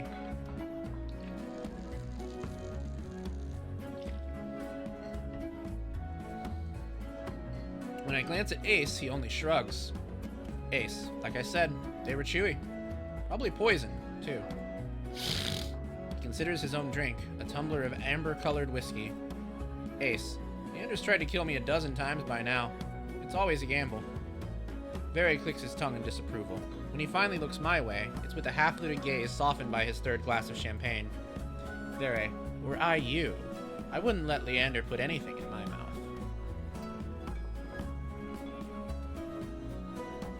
He fans his fingers over his chest, voice dripping with fake reverence. The Wetwick is one of the finest drinking establishments in all of Iridia. While you're here, you may as well partake in the signature watered-down drinks and stale nut leather. Domi then died eating weird jelly. I would eat his weird jelly. He sweeps his hand towards a chipped ceramic bowl filled with spindly, speckled jerky that I can only assume is nut leather. What is with the food in this city? Domi, as abysmal as you make it sound, this place is completely packed. Ace, it's not all bad. Depending on the day, the food's edible. Ace takes a measured sip of his drink. Ace, gotta stick around for the real attractions, though. Before I can ask what he means, Leander returns with a tumbler that he sets in front of me. Uneven chunks of ice bob in a pool of reddish-purple alcohol. I eye the drink suspiciously. It better not be another disgusting concoction of Leander's. Leander, relax. It's just a local specialty. Plum gin. Although if you're feeling more adventurous. I shake my head. Leander raps his knuckles against the bar until the group falls silent. Leander, all right, everyone. Let's toast. May Domi's stay in Iridia be full of bright adventures and discoveries. Cheers! Leander, Ace, and Vere raise their glasses in unison. Mean only crosses their arms, and Kudas watches with polite indifference. I tip back my drink. The plum gin is eye-wateringly strong. Despite its sharp, medicinal edge, it goes down smooth. One sip softens the edge of my vision. The next fades the din of the crowded bar into a low, persistent murmur. I find myself unwinding for what feels like the first time in years. Plum gin sounds nice. Maybe. I don't know. I like plums. I've never had gin, though. Leander, aren't you the popular one, Domi? I'm guessing you met Kudas first. Kudas, it would be more accurate to say that I found him. Domi, he saved my life. Kudas, I merely performed my duty as a doctor. Domi, although I must admit that I was confused when I woke up missing all of my clothes. Leander makes a choked noise. Somewhere behind him, Mean sighs. Domi, it's not what you think. Kudas, Domi was in grave condition. I could hardly treat such injuries through tattered clothes. The silence that follows stretches uncomfortably long. I look away, unable to face Kudas's disappointment, and catch Vere snickering behind his hand. That's my cue to change the topic. Kudas isn't the only one who saved me today. Mean, don't you listen? I didn't save you. You were simply there. Leander, that's Mean for you. Leander reaches for Mean, but they duck under his arm with practiced ease, without so much as looking his way. Leander, as reliable as they are moody. Mean, you're one to talk considering you neglected to warn him to stay off the streets at night. Leander, I might have gotten a little distracted. Mean's only response is a short breath. Domi, at any rate, I never got a chance to thank you, Mean. Mean, don't. The less soulless alive, the better. For a heartbeat, Mean's eyes flick towards Ace, and their lips twist. Ace is too busy nodding along to Vere's enthusiastic pantomime of stabbing to notice. Lost, no doubt, in an enthralling discussion. Mean, I've had enough of this hellhole. Let's go. Slow gin is nice. I imagine it's something similar. Maybe a little less tart, though. I would imagine it'd be more tart if it's made of plums. Plums are pretty tart. Mean and Kudas share a brief look. Then the doctor speaks up. Kudas, very well. There is something I must discuss with Leander. If you'll excuse us, Domi. And just like that, the three of them depart, leaving me alone to savor my gin in silence. So I think until I hear a voice so soft and low it's practically a purr. Vere, lost your tour guide? I turn to find crimson and pink eyes trained on me. It's not lost on me that they chose the instant the others left to strike. Just my luck. I had to be abandoned with the two most irritating people I've met all day. Monsters or not, there's no telling what I'll do if either of them push me again. Vere, don't tell me Leander already snuck off to get his knob slobbered out back. Domi, he's got business with Kudas and Mean. Vere, 2-on-1 business. Isn't he lucky? I can't tell if it's the champagne or the company, but Vere has grown noticeably more relaxed. He sits with his chin propped up on the back of his hand. His ears twitch whenever a hiccup shakes his shoulders. Vere, why are you so far away? Come, join us. He pats the empty bar stool beside Ace, but I hesitate. The smile Vere wears is sweet and distinctly sly, and with drinks in the mix, I dread how he and Ace will mess with me next. Ace, we don't bite. Vere, Domi, I'm not so sure about that. Just hours ago, he tried to rob me, and you threatened me. Vere, me? Steal? Surely you must be mistaken. Ace, you sure it was me? Domi, yes, it was you. And then you had the gall to kick me out just so you could go drinking. He gives another one of his shrugs. Ace, I was lonely. A simpler answer than I expected. I guess I can't fault him for that. Vere suddenly slumps forward, gossamer sleeves pulling where he rests his elbows on his knees. Ace sets his hand on Vere's waist, narrowly preventing him from tipping off the counter. Vere, how about we start fresh? Begin with proper introductions. Get off on the right foot and whatnot. I'll start. The name's Vere, hunter extraordinaire. Vere's right hand flutters to his chest, and he bows his head, flinching when hair falls into his eyes. Ace doesn't say anything, so I suppose it's my turn now. Domi, it's Domi. Vere considers me for a long moment, his tail idly swaying behind him. Then, he knocks back the rest of his champagne. Vere, it's a pleasure to formally meet you, Domi. He says my name slowly and deliberately, savoring every syllable. A tingle jumps down my spine. I quickly turn my gaze away. Ace smirks at my reaction over the rim of his glass.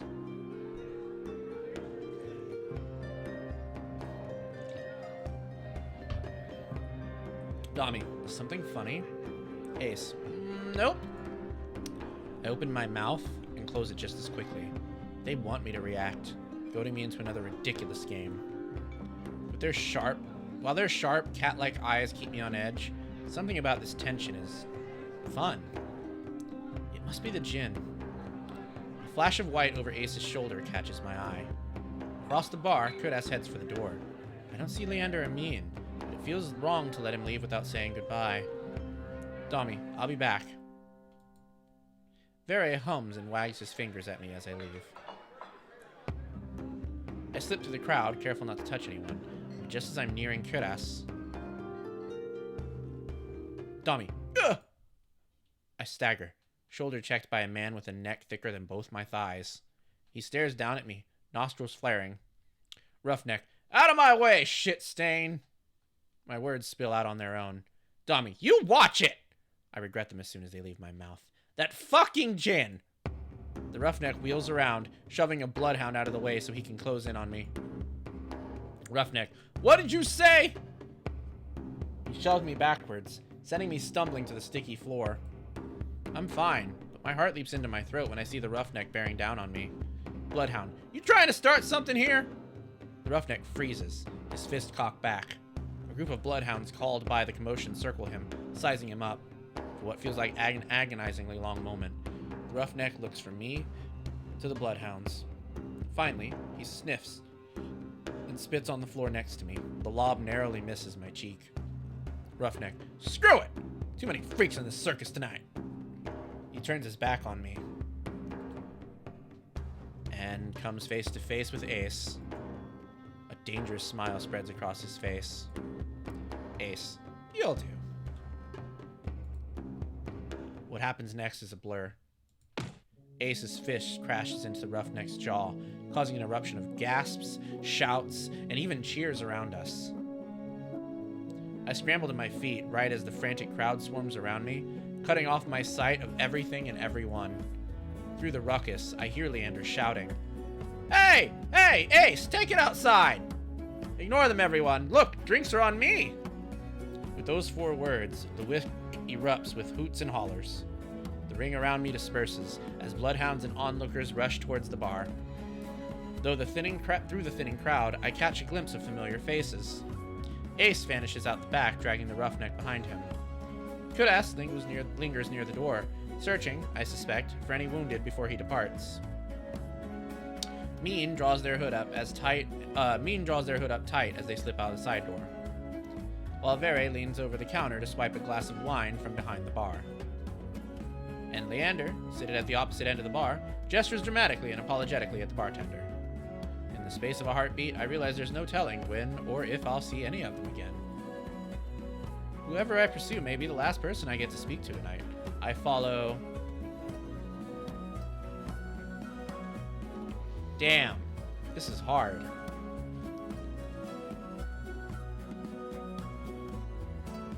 Well, I'm gonna go with Vere. Of all the people I've met, only one left me with more questions than answers. Vere knows more than he's letting on. I'm certain of it. And if he's feeling as playful as he was earlier, I might be able to get some information out of him. Still, lingering doubt looms heavy over my decision. Can I really trust someone who lies so readily? Returning to the bar is slow work with the heavy crowd vying for drinks. When I find Vere, he's leaning against the counter with his elbows propped on the edge and a wine glass raised to his lips. Not for the first time, I catch myself staring, and judging by the looks I see throwing his way, I'm not the only one, yet there's a clear ring around Vere no one else seems bold enough to cross. One ear perks at the sound of my approach, but Vere don't so much as look my way even when I slide into the seat beside him. Domi, I didn't think you planned on sticking around. Vere, a free drink's a free drink, even if it tastes like rat piss. Domi, didn't you say you wouldn't be caught dead slumming in this shithole? Vere takes a delicate sip from his glass, but his tail thrashes below the bar. Domi, Vere, you've caught me red-handed. He peers at me over the rim of his glass.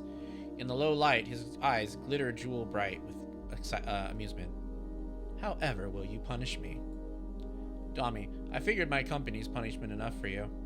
Vere's lips twitch, and he smiles despite himself. Vere, so you survived the night. Are you here for praise, or will a head pat do? I feel a muscle in my jaw flex at the cruel twist to his smile. His arrogance has made a full recovery, meaning only one thing. Vere has sobered up. So much for my plan. Oh, dialogue truly for you. Yeah, no, this is exactly my kind of character. Domi, about that. Turns out that you were right. I did run into trouble. Now I can't decide if you're an oracle, an actual threat, or just completely full of shit. Vere scoffs. Vere, most men would buy me a drink before insulting me. Domi, after the way you jerked me around, if anyone's owed a drink, it's me. Vere falls so uncharacteristically quiet that for a moment I fear I've actually crossed the line. Then he props his chin on his wrist. Vere, I don't think you understand how things work here. Information is a luxury, one you flung carelessly aside. Domi, I'm not following. Vere, if you valued my words, you would have taken them seriously. I gave you free advice, warned you of the danger you were in, and yet you still went prancing off to the sea spring. Small wonder the soulless didn't tear you to ribbons. My first impulse is to argue. What he said doesn't sit well with me. How does he know what happened to me?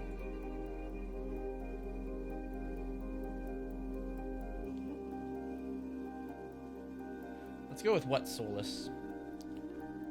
While I'm certain I wasn't being tailed when I went to the sea spring, there's still a chance he saw my run-in with the soulless.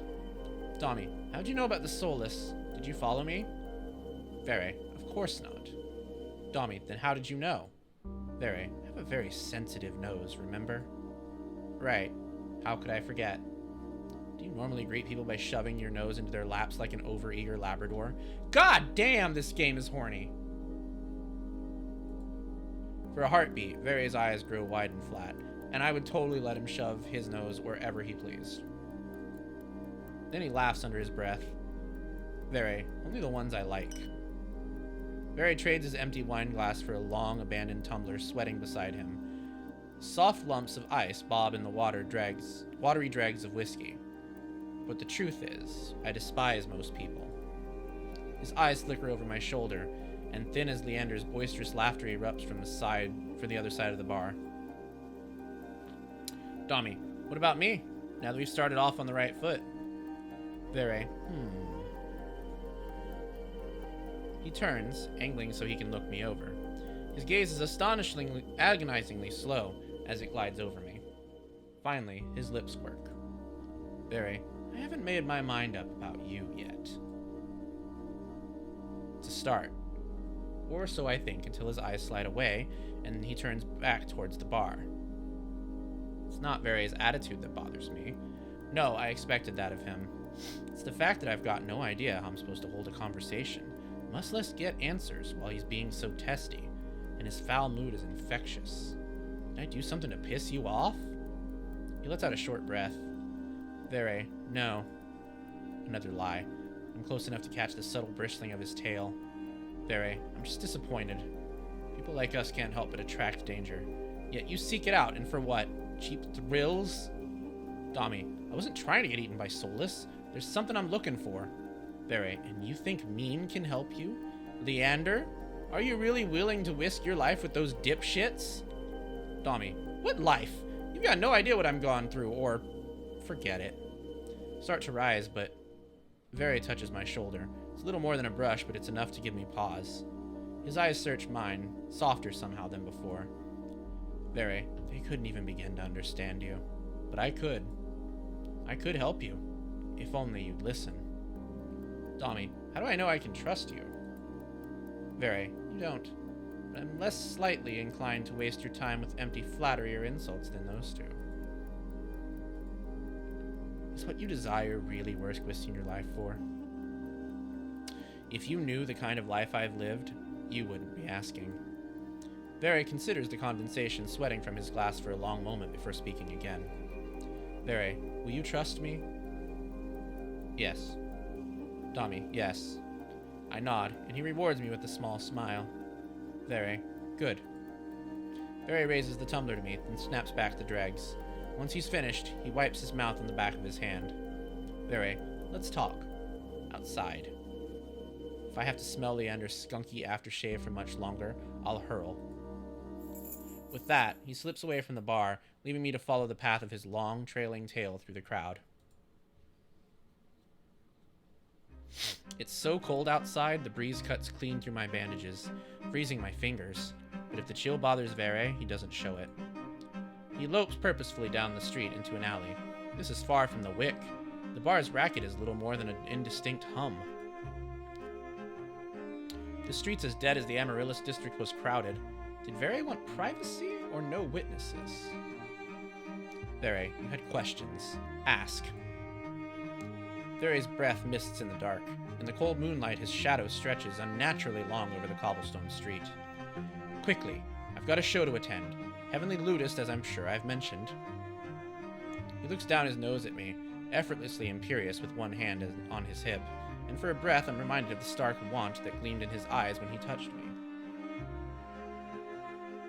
Sorry, give me a moment. This is a lot of reading. If he weren't so pretty, I'd walk away. But I need answers, and I can't think of a better way than starting with the people I met earlier. If Vere doesn't prove trustworthy, maybe one of them will. First, I ask about,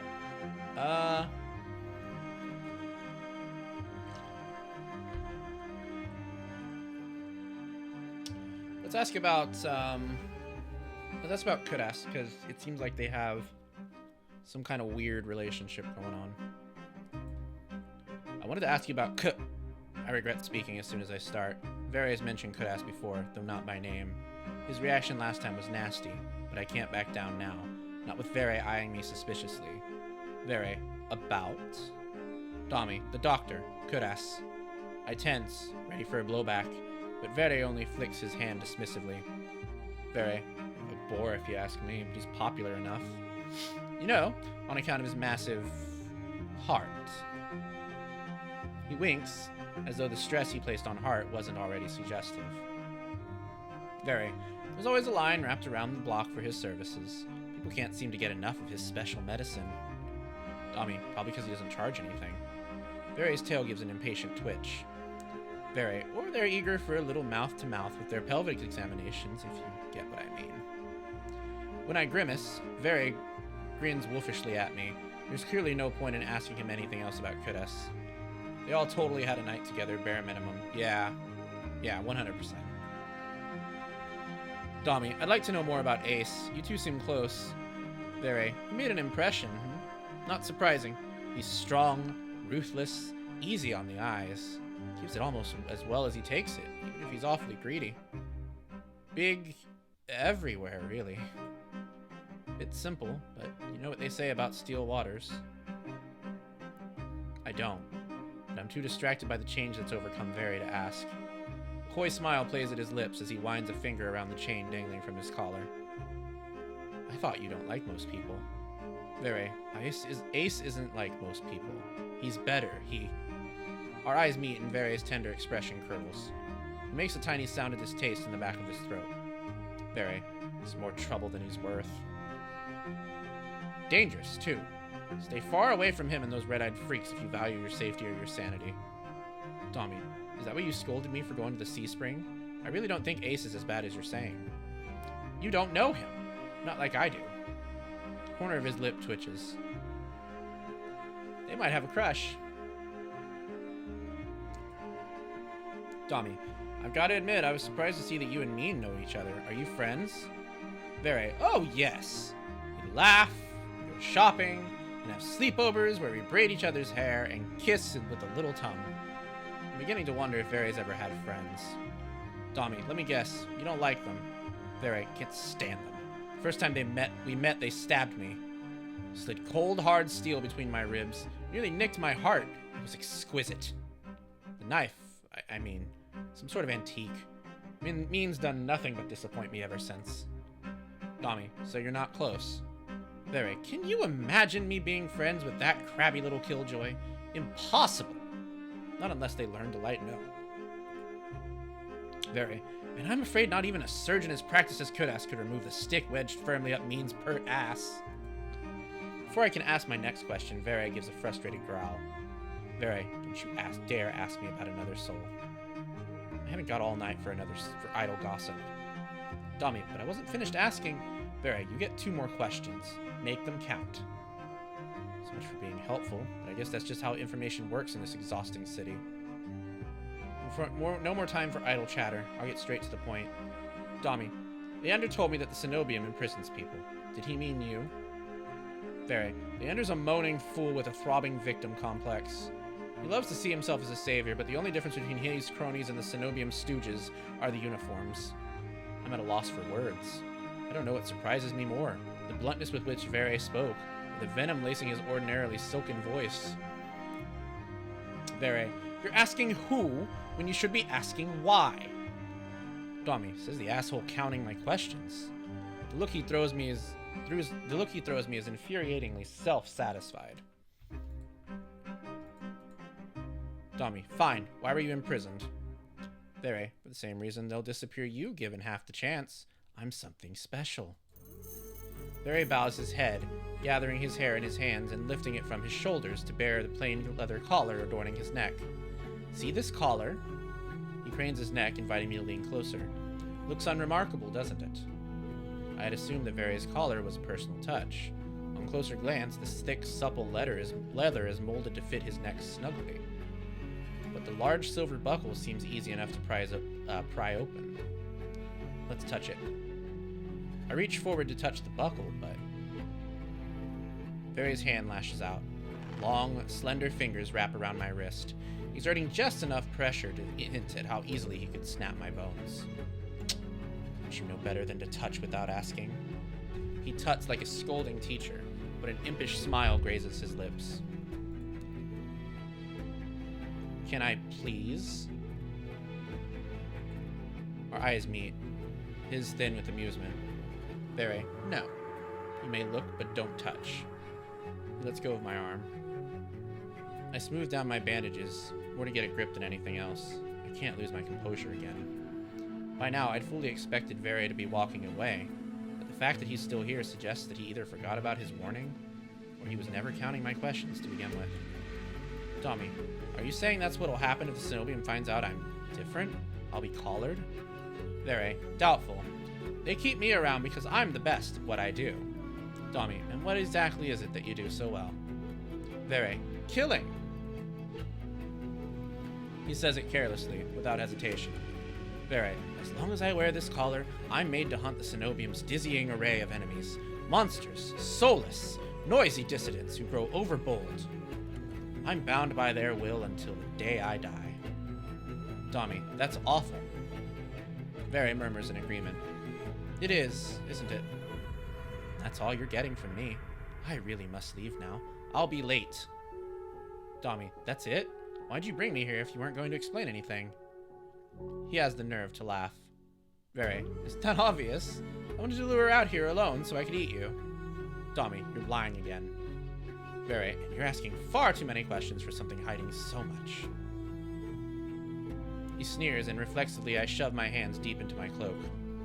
Domi, what makes you think I'm hiding anything? Very, oh, I don't know. Maybe it's the tough act or the way you tense at the slightest provocation. More likely it's the bandages. Not exactly subtle. I'll be going, unless you're willing to share some morsels with me. There's a biting edge to his playful tone. Domi, I can't tell you anything. Wrong. You can start with what you are. Take a step backward, but... My back hits a wall as Very follows me in lockstep. I turn, only to find his left hand resting on the wall beside my head, caging me in. Oh, shit. Alright, hold on. I need to snooze some ads.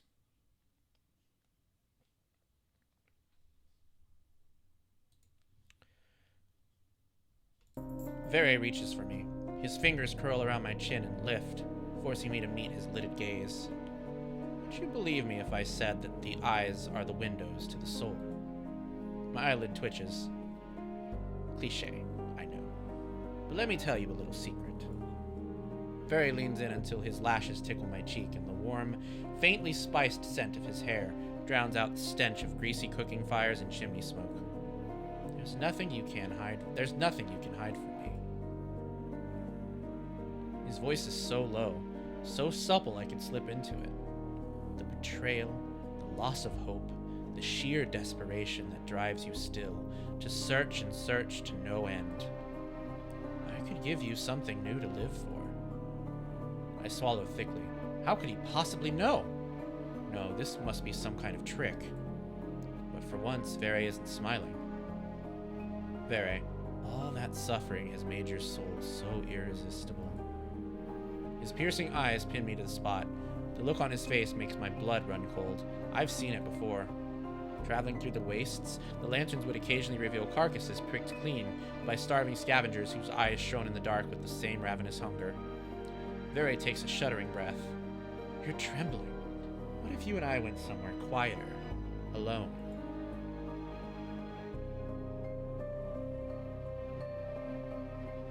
Yeah, we're gonna surrender.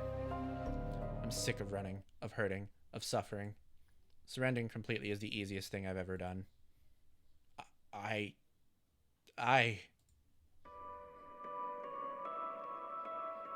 Before I can finish, Very hushes me.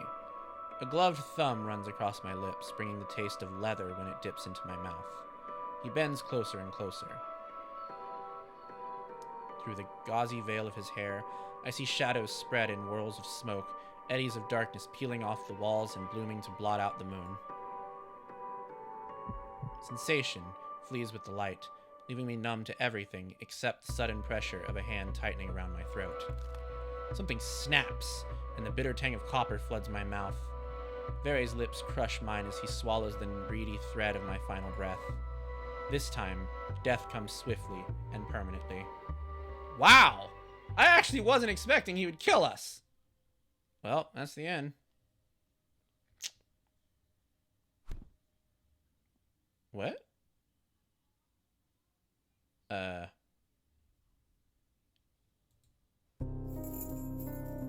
Oh. That's interesting. Oh, okay. Sure. Alright, I guess we resist him. Yeah, died of horny. I was expecting something different. Part of me wants nothing more than to let him take me, to surrender completely to him. It would be so easy. But I'm not about to give up now. Domi, you're late. The Ludist. Very blinks. His voice comes out soft and breathy. Ah, shame. He eases back, and for what feels like the first time since he cornered me, I breathe, but my relief is short-lived. Nimble fingers trail down my jaw before closing around my throat. The touch is feather-light and teasing. My pulse still leaps. Vere, one last thing, Domi. Spoken so softly that the pounding of my heart nearly drowns out his words. Call me a dog again, and I'll break you. Understood? His lips curve, but there's no humor in his voice. Domi, yes. Vere, good. As soon as Vere releases me, I sink against the alley wall to catch my breath. He looks down on me, his expression distinctly smug. Let's get one thing straight. I ate a monster 3 times. I ate a monster 3 times your size for breakfast. 2, actually. The first tasted dreadful, like a fisherman's old ashtray, but that's beside the point. You and I may be alike, but don't ever forget what I am, or what I do best. He flashes me a dazzling smile. Domi? Anyone seen Domi? Leander's voice echoes through the direction of the wick. I whip around. I nearly call back before remembering Vere's apparent distaste for Leander. I glance back at Vere. Only he's gone, vanished into the dark. I'm left in the deserted alley, trembling with a delirious mixture of exhaustion and excitement. Domi, fuck. I let out a long, shaky exhale that condenses in the freezing air. Only once my racing heartbeat slows do I make my way back towards the wick, guided by the distant sound of Leander's voice. What? Thought we already chose our fate. I'm confused. Didn't we already choose a path? Okay. Vere, the chained charlatan. Vere serves as a warning to the dangers posed by the Cenobium. As cunning as he is curious, Vere finds you fascinating and insists that he can help. But trusting him means entrusting your life to a collared beast with a lethal reputation. Can Vere protect you, or are his honeyed words a trap waiting to snap shut? Yeah, well, it doesn't matter, so we can choose that guy. Well, then what is the choice for? Alright, well, that was touch-starved. God damn. Jesus. Alright. That was amazing. That was so well done. Oh my god. I do not have words. I don't have words. I am so pleased with how that turned out. What a horny mess, indeed. Indeed. No idea what the last choice was, but anyway. Touch Starved is a dark romance visual novel where your choices determine whether the story ends with a gothic romance or blood-curdling horror. Explore an enigmatic city and find a cure for your curse by entrusting your fate to 5 love interests, each with uniquely monstrous in their own way. So this is a dating sim, and it looks like you can choose your pronouns, which is pretty unique, actually, to games like this, because they don't have a whole lot of that, especially in Otome games. Usually in Otome games, you play as a character who is typically female, at least in writing, and you don't really get to choose pronouns or anything like that. You do usually choose a name, but this one seems to let you curate your own experience, which is pretty cool.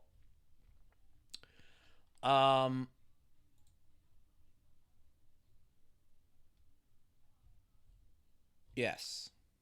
Touch Starved is designed to be played through multiple times. Replay the game to experience as much of the story and learn as much about the characters as possible. Your choices determine whether the story ends with gothic romance or blood-curdling horror. I guess we must have made bad choices to make our story end badly. Touch Starved features 5 interconnected routes with 16 plus hours of gameplay.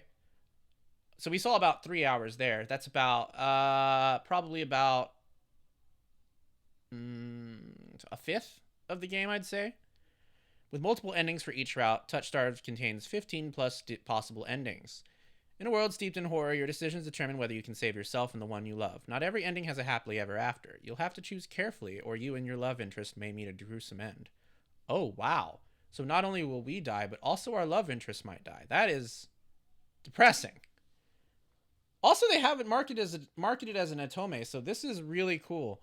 I like that there's an Otome game doing this, because I've always played Otome games, but I, as somebody who is biologically male, have always felt a little bit like there's sometimes And I don't mind, obviously. Like, I wouldn't play Otome games if I did mind.